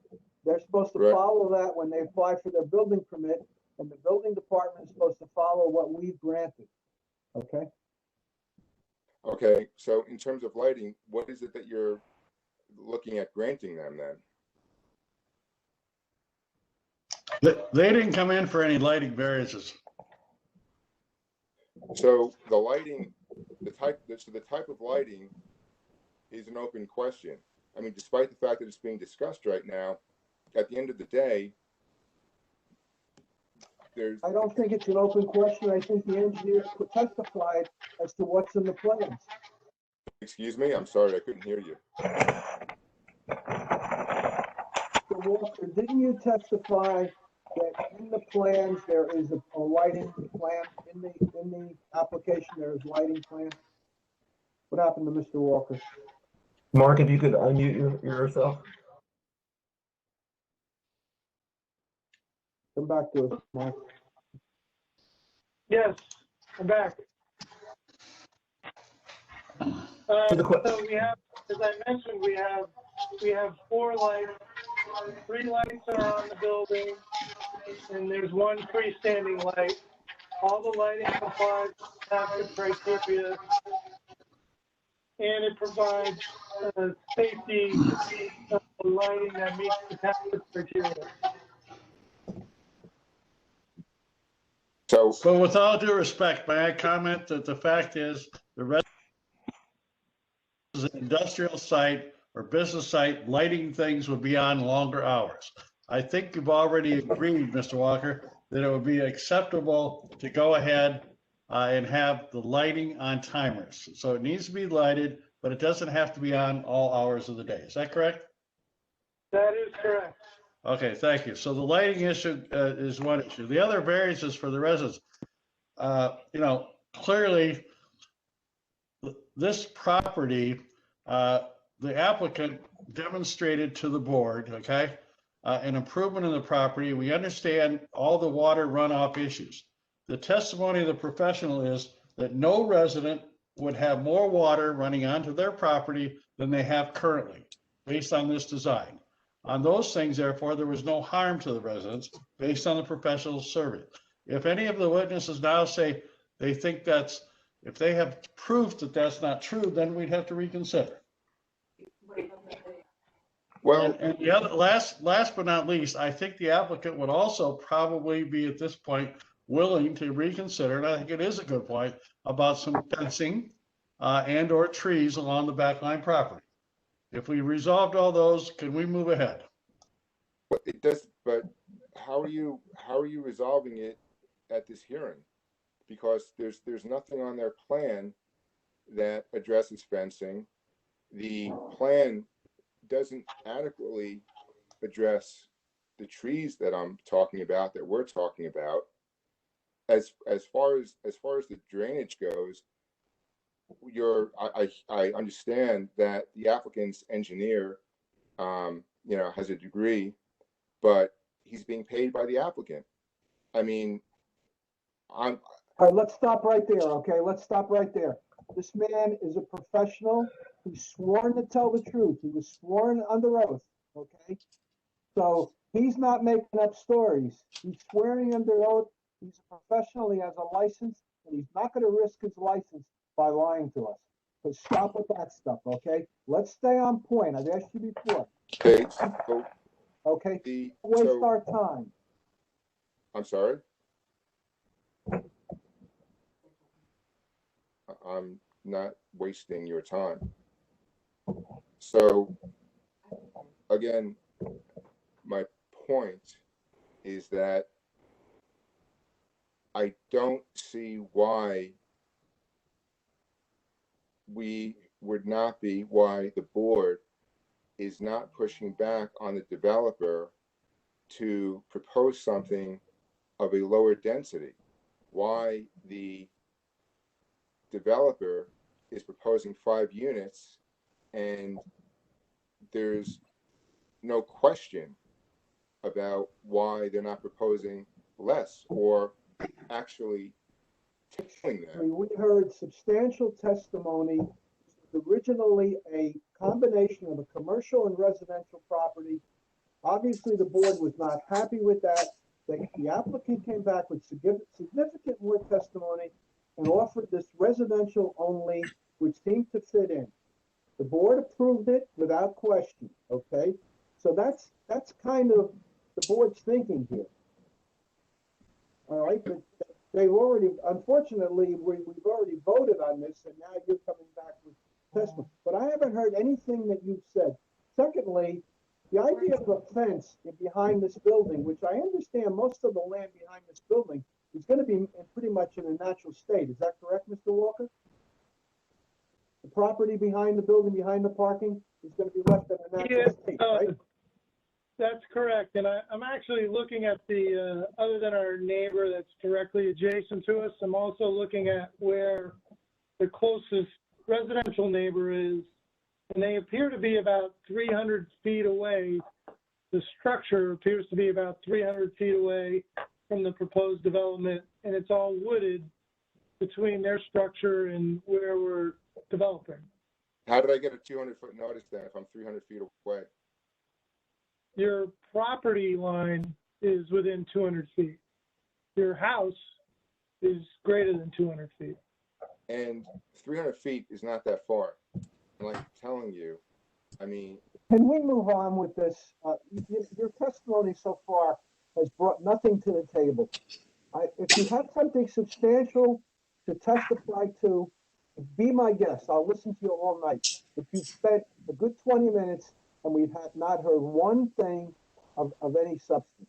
And I hate to be blunt with you, but I'd like to move on because I think there's other witnesses that want to testify. Well, look, if he has a concern about a fence and a buffer, and he's right, 300 feet is not a lot, especially with deciduous woods. Is the applicant opposed to a row of arborvitae or evergreens to just satisfy him and we can move on?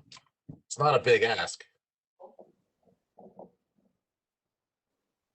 I'm just asking Mark if there's any wetlands constraints that prevents a fence installation, or as the member suggested, some arborvitaes to provide some additional screening. We can add some plants in. I think once we add those 2 parking spaces to the rear, we may need a fence on top of the retaining wall to provide that barrier that the neighbor's looking for. Can I ask you why are you looking to add 2 parking spaces to the back when they were already in the front. Mr. Chairman, we cannot allow this witness to go over the same points for another half hour. It's getting close to the time we have to close. We can move on to the next witness, or if he has any other points, bring it up. We spent 20 minutes going over a couple of points over and over. You got to Let's control stop this. asking why the 2 parking spaces are in the back. That was all discussed at a previous meeting and it was approved. It was discussed at a Don't ask previous that meeting question that again, I couldn't okay? participate in. Don't ask the question again why the 2 parking spaces are in the back, okay?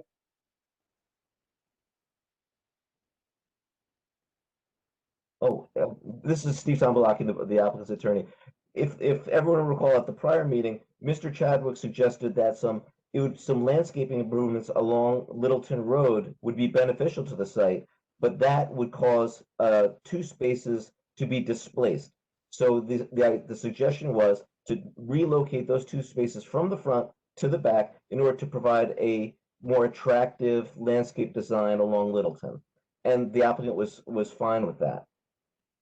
And your attorney also testified to that tonight as well. Mr. Walker confirmed that. I think it was Mr. Chadwick's suggestion, which we thought was fine. So what I'm asking you though is to reconsider that. I'm asking the board to do that. I mean, the board member that brought this up was concerned about, a couple of trees on Littleton Road and improving the view on Littleton Road, and without taking into account the residents that are in the area like myself. And what I'm asking is that you reconsider that. And if you're going to go with this plan, go with a plan where the parking, where those 2 spaces were on Littleton Road at the front of the building. And keep... Okay, so you've asked that again. We understand you'd like the 2 parking spaces to be in the front. Let's move on, okay? Okay, well then, do you want to introduce the video of the streamless in the back of the property? King, what's the rules here? Sir, did you take the video? And on what date did you take the video? I believe it was 10. I'm sorry? I can look it up right now. I believe it was on July 10th. So I'm going to ask for a 5-minute break here. I'd like to talk to Mr. O'Neill if he can hear me. Can Mr. O'Neill hear me? Can you get yourself off mute? Yes, Mr. Chairman, good evening.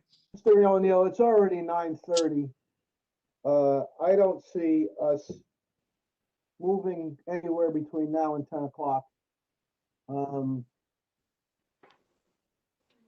Nora? Where's Nora? I'm here. We're going to push Pacific Outdoor and Zoom to March 24th, our next meeting.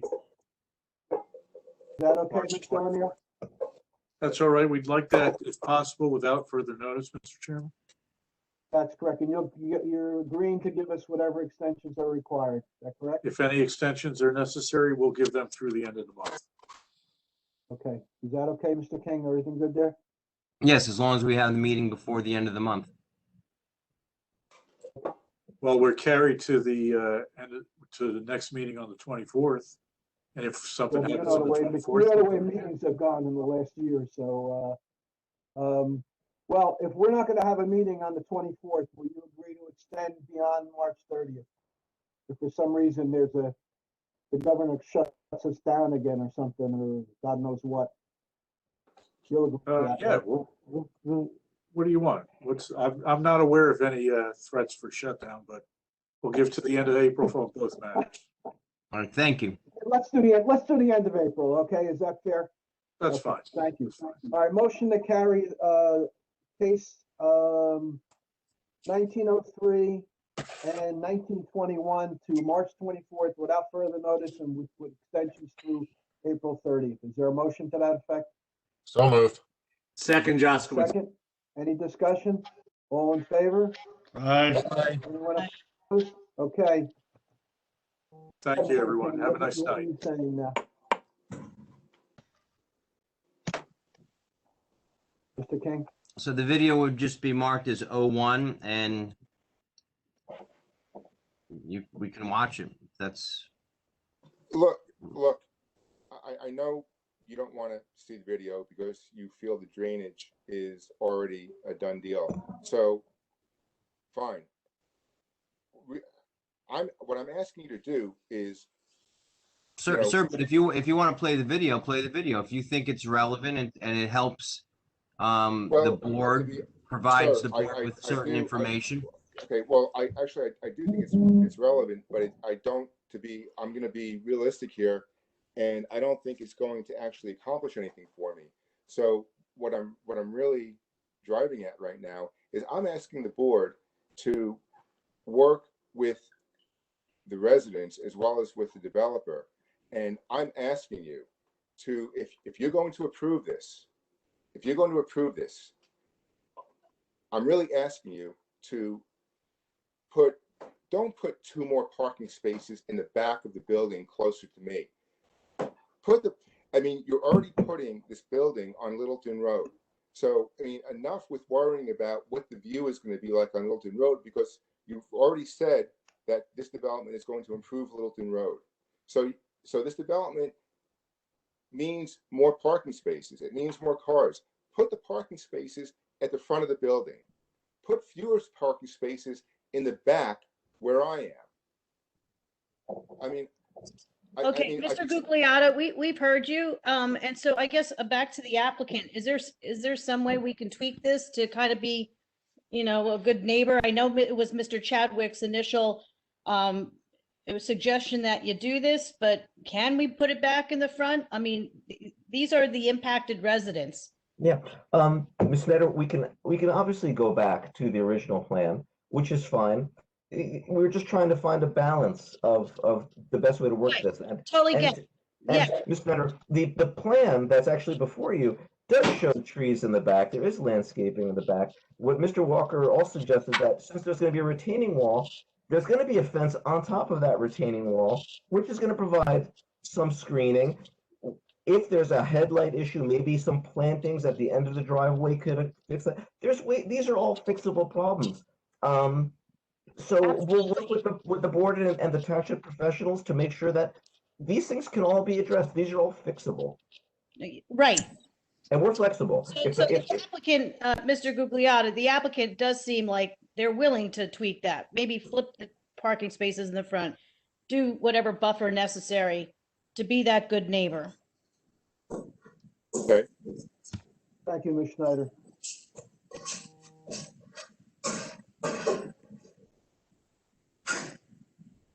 Any other comments, Mr. Gugliotta?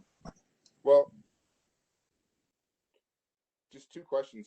One, what Ms. Snyder was just talking about, so that is actually going to be, for the lack of a better word, documented then in terms of what the plan is going to call for? Listen to the rest of the meeting and we'll find out. Okay, and then one other question, as far as the fencing, does that cover, does the fencing continue along the entire property line in the back? Listen to the rest of the meeting and you'll find out. Okay.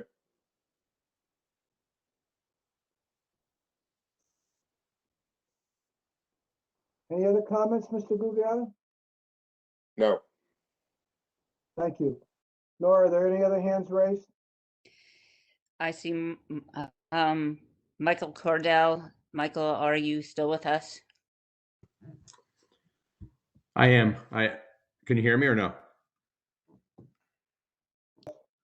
Yeah, the hand was, I must have stayed up from the previous time. I just was more, and Mr. Iacon, I answered the question. I'm going to listen to the rest of the meeting just to clarify or hear the result of the fence, the trees, and the retaining wall. And I guess the lighting issue as well. If there's, I don't know if will be clarified by the end of the meeting as well. Any other hands raised? Minish Ramani, are you still with us? I am, and I think the hand was previously raised, same situation as Mr. Cardell. I will continue to listen to the meeting, the rest of the meeting. You know, I just want to point out, you know, regarding that fence, it was specifically stated on the retaining wall. So I, you know, am very interested and would be much more satisfied if it ran the entire property line on the back as well as the trees. So, and for the record, Excuse me. If you're going to testify, we need to swear you in. I'm Are done. you going to testify? No, I'm done. I'm gonna mute. Thank you. Any other hands raised, Laura? I see none. Somebody tell me where we go from here. Well, I believe the applicant's attorney is probably going to state that he's going to do some of the requested items that the residents have asked for. I think some of them are already built into the plan. He could probably state that he would go back to parking at the front if the board wanted that. He'd probably state that he would talk to the municipal arbor with regard to appropriate screening in the back of the property, as well as potential fencing. I would think that's probably what would be the next step. Yeah. And this is Steve Tablakian. Yeah, I agree with Mr. King. I mean, again, the applicant wants to be as flexible as it can. Mr. King is correct. There's, I don't know if fencing along the entire property line would do much.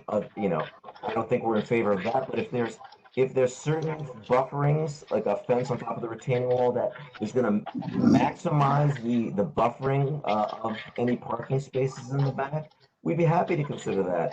I mean, these are little tweaks that, working with the town's professionals, we can incorporate. I mean, they're not huge issues. With the big issue, though, and again, the applicant is sort of agnostic on this, is whether the two spaces should be relocated to the back or they should remain in the front as originally designed. I mean, we honestly, I mean, we're agnostic to that. Mr. Chadwick brought up some good points as to why he thought they should be pushed to the back. So that's really a board decision, and we'll leave that up to the board. If Mr. Chadwick's suggestion finds favor with the board, we'll go with that and put the parking in the back, those two spaces. But again, we're just gonna leave it up to the board. My thought on that, on the parking places, is Mr. Chadwick's idea was, we have a lot more residents going along Route 202 than we do in the back. So the point being, to improve the look at the front versus the back. And I think we've already agreed that we can do things to mitigate the negative effect of the additional two places in the back.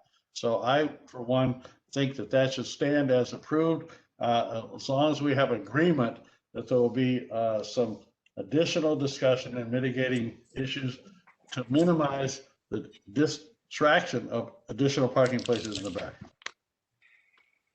Chadwick, do you have any comments to make about that?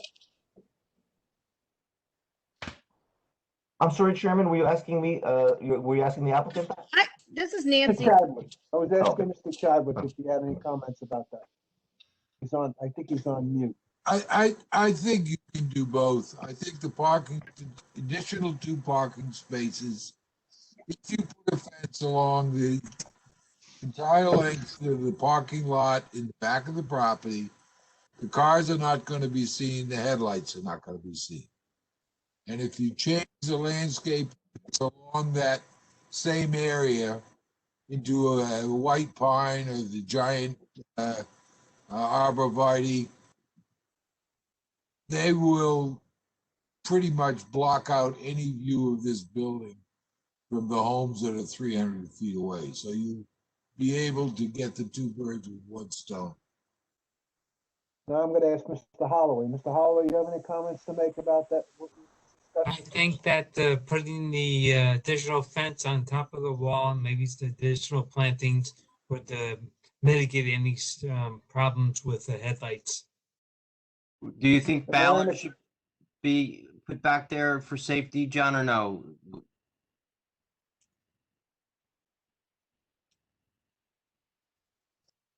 or Chaz, you're not worried about any need to protect the cars from going off, do you? Is the fence enough?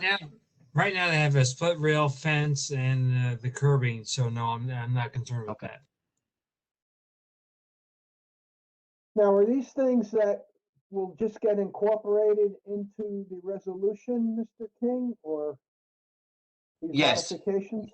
These modifications would be put into the resolution as a requirement. I'm going to put in also the lighting will be on a sensor as well. So if the board wants, if the board wants the spaces to be moved back to the front, I would put that in. Lighting on sensors, the 6-foot fence in the back where the parking is, on top of that wall to block the cars and headlights, as well as the additional buffering in the back of the property. That they will have to go to the forester, come up with an adequate plan that would provide that that buffering. Any members of the board have a maker?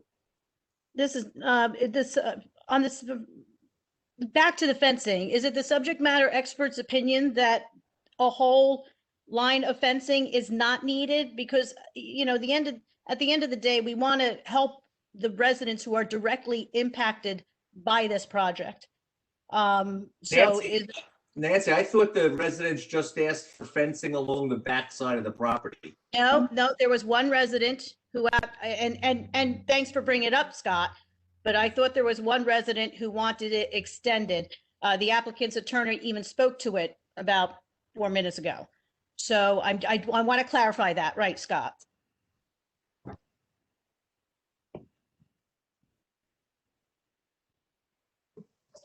There's a couple things that need to be, the height of the fence on the wall. I don't know if the fence itself would be 6 feet or in combination with the wall, the fence would be at least 6 feet. And I think with the plantings and with the fence along the rear portion of the property, should be sufficient to mitigate any concerns that we have with lights. So what you're saying, Chaz, is just the buffering, the natural buffering, accompanied with the fencing on that retaining wall should be suffice, correct?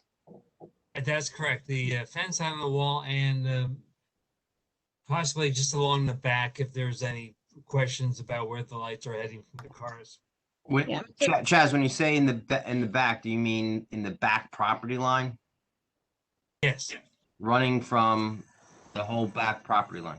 No, we're talking about erecting the fence along the entire parking lot in the back, which will climb up on the retaining wall. So it'll be right up next to the parking lot. That will block all the headlights from the cars. Beyond that is go to the forester, and he selects the plant types that would be the best buffer to screen the fence. Yes, I agree with Mr. Chadwick. Okay. Any other comments by the board? Yes, I feel we should stay with the parking as it is at the back with all the fencing and the trees added to mitigate any light effect on the residents. Yeah, but Mr. Prasad, I know there was a lot of testimony at the last hearing that we were trying to do something about the front, and I thought that 2 parking spaces to the rear made more sense. Again, you know, we're not perfect, but we try and be perfect. Listen, we try our best, Mr. Chairman, right? But at the same time, Mr. Prasad, you, Mr. Chadwick, Chaz, we don't live there. And so I know our intentions are good, but at the last hearing, we didn't have the opportunity to hear from the public. Today we did. And for some reason, you know, a few of the members got scolded, but you know, they weren't able to speak last time. And so now that we got a little bit more information, these are minor tweaks. These are minor tweaks to help our neighbors who are there. And I just don't understand why we are like, oh, just, you know, keep it in the back. Why? You don't live there. They do. Put it in the front. We- The we front can- faces 202. The front We faces can be a very moving- busy street. Based on Mr. Chadwick's recommendation, we moved them to the back. Now you're gonna move them to the front. Mr. Chadwick said he was flexible on that, Mr. Prasad. We already had comments from Mr. Chaz about the trees and the fencing that will mitigate the light effect on the residents. So I don't see any problem. Casey, I think we should move the two parkings back in the front. I agree with the residents, and also we should put fence and some planting in the back. And that's the right thing to do for the neighbors. I agree with Casey. If it doesn't matter to Mr. Chadwick, let's just make the people happy. Mr. Chadwick, any comments?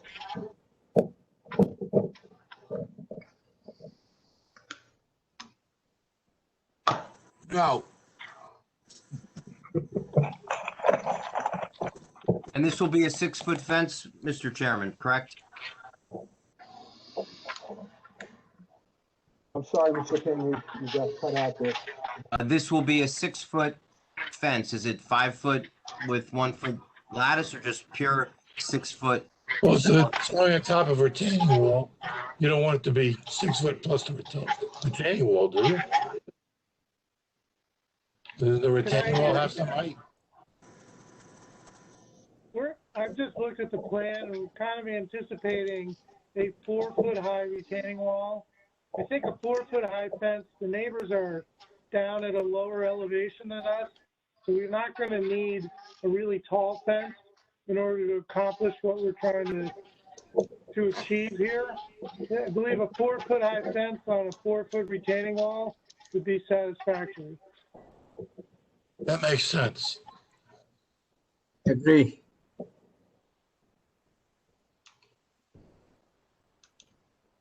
Chairman, one more thing, I just want to make it clear. The lights, we say the timer will be until 10 o'clock and then it will still be on the, the sensor. But the 10 o'clock shut off is still there. I think, Mr. Parikh, everyone agree that would be just on a motion sensor. So You have a motion sensor, the lights aren't going to be on at all. yeah, so Motion sensor is good. when it becomes dark, it's on a sensor. So if anyone moves back there, it turns on for 15 seconds or 30, whatever the it's set to. Yes, agreed.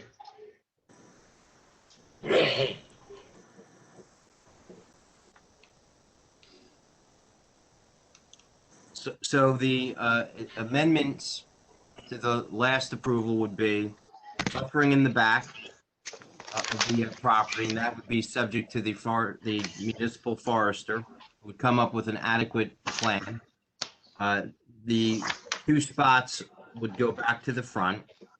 The lighting on the building will be on sensors that will turn Mr. on. King, I don't think the vote was unanimous to move those spaces. I'd like to pull the board right now. Mr. Berkowitz, front yard or backyard?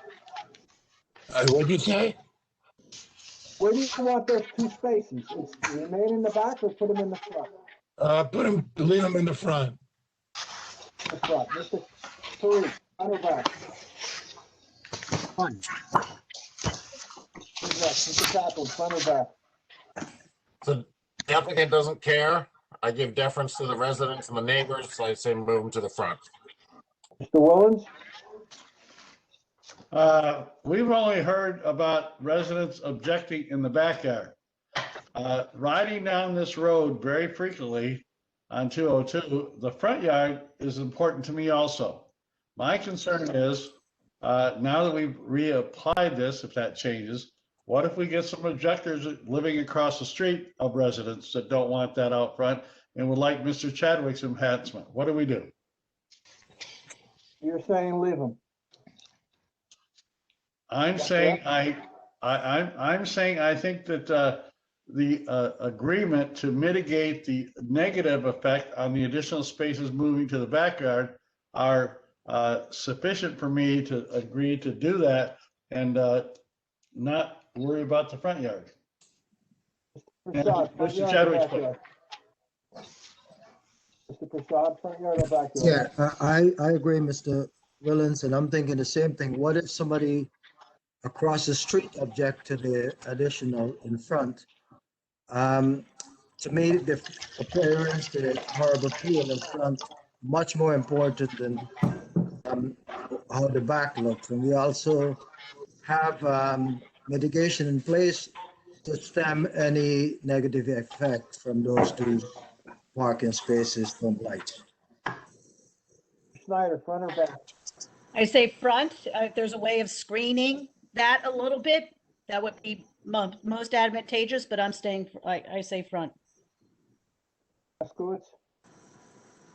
I think David brings up a good point. However, the people who are upset are here now. They've articulated themselves well, so I'll say move the parking to the front. Mr. Reddy? Move in the front. Okay.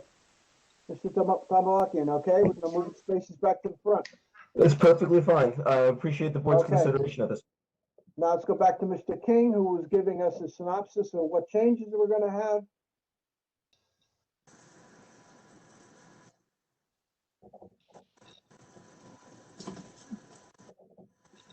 You're on mute.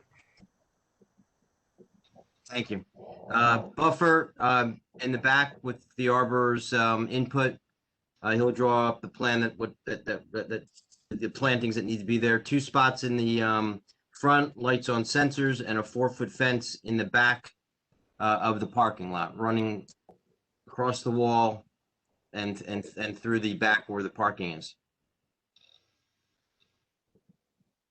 Do I have a motion to amend the original proposal to reflect Mr. King's points that he just made? So moved. Second. Jaskowitz. Any discussion? Nora, call the roll. Berkowitz, Yes. Jaskowitz, Yes. Kaplan, Yes. Parikh, Yes. Prasad, Yes. Parikh, Yes. Reddy, Yes. Snyder, Yes. Willens, Yes. Hurricane. Yes. We all Thank you happy? very much. I hope the residents are happy, because I think we've given them everything they wanted, except a park there, right? I mean, we've given them everything they want. Am I wrong? The applicant really appreciates Mr. Tim American and the board. Thank you so much. The applicant really appreciates the in-depth consideration, and we look forward to delivering a really great project that everybody will be proud of. I have to say, you guys were great too. Thank you. Thank you. Good witnesses, Mr. Tamalakian, good witnesses. Great. Thank you so much. It is 9:55. Is there any other business, Laura? No other business. Motion to adjourn? So moved. Second, Jaskowitz. Any discussion? All in favor? Aye. All opposed? All opposed? Okay. Good night, all. Good night. Good night, everyone. Good evening, everyone. Take care. Stay safe. Bye. See you on the 24th.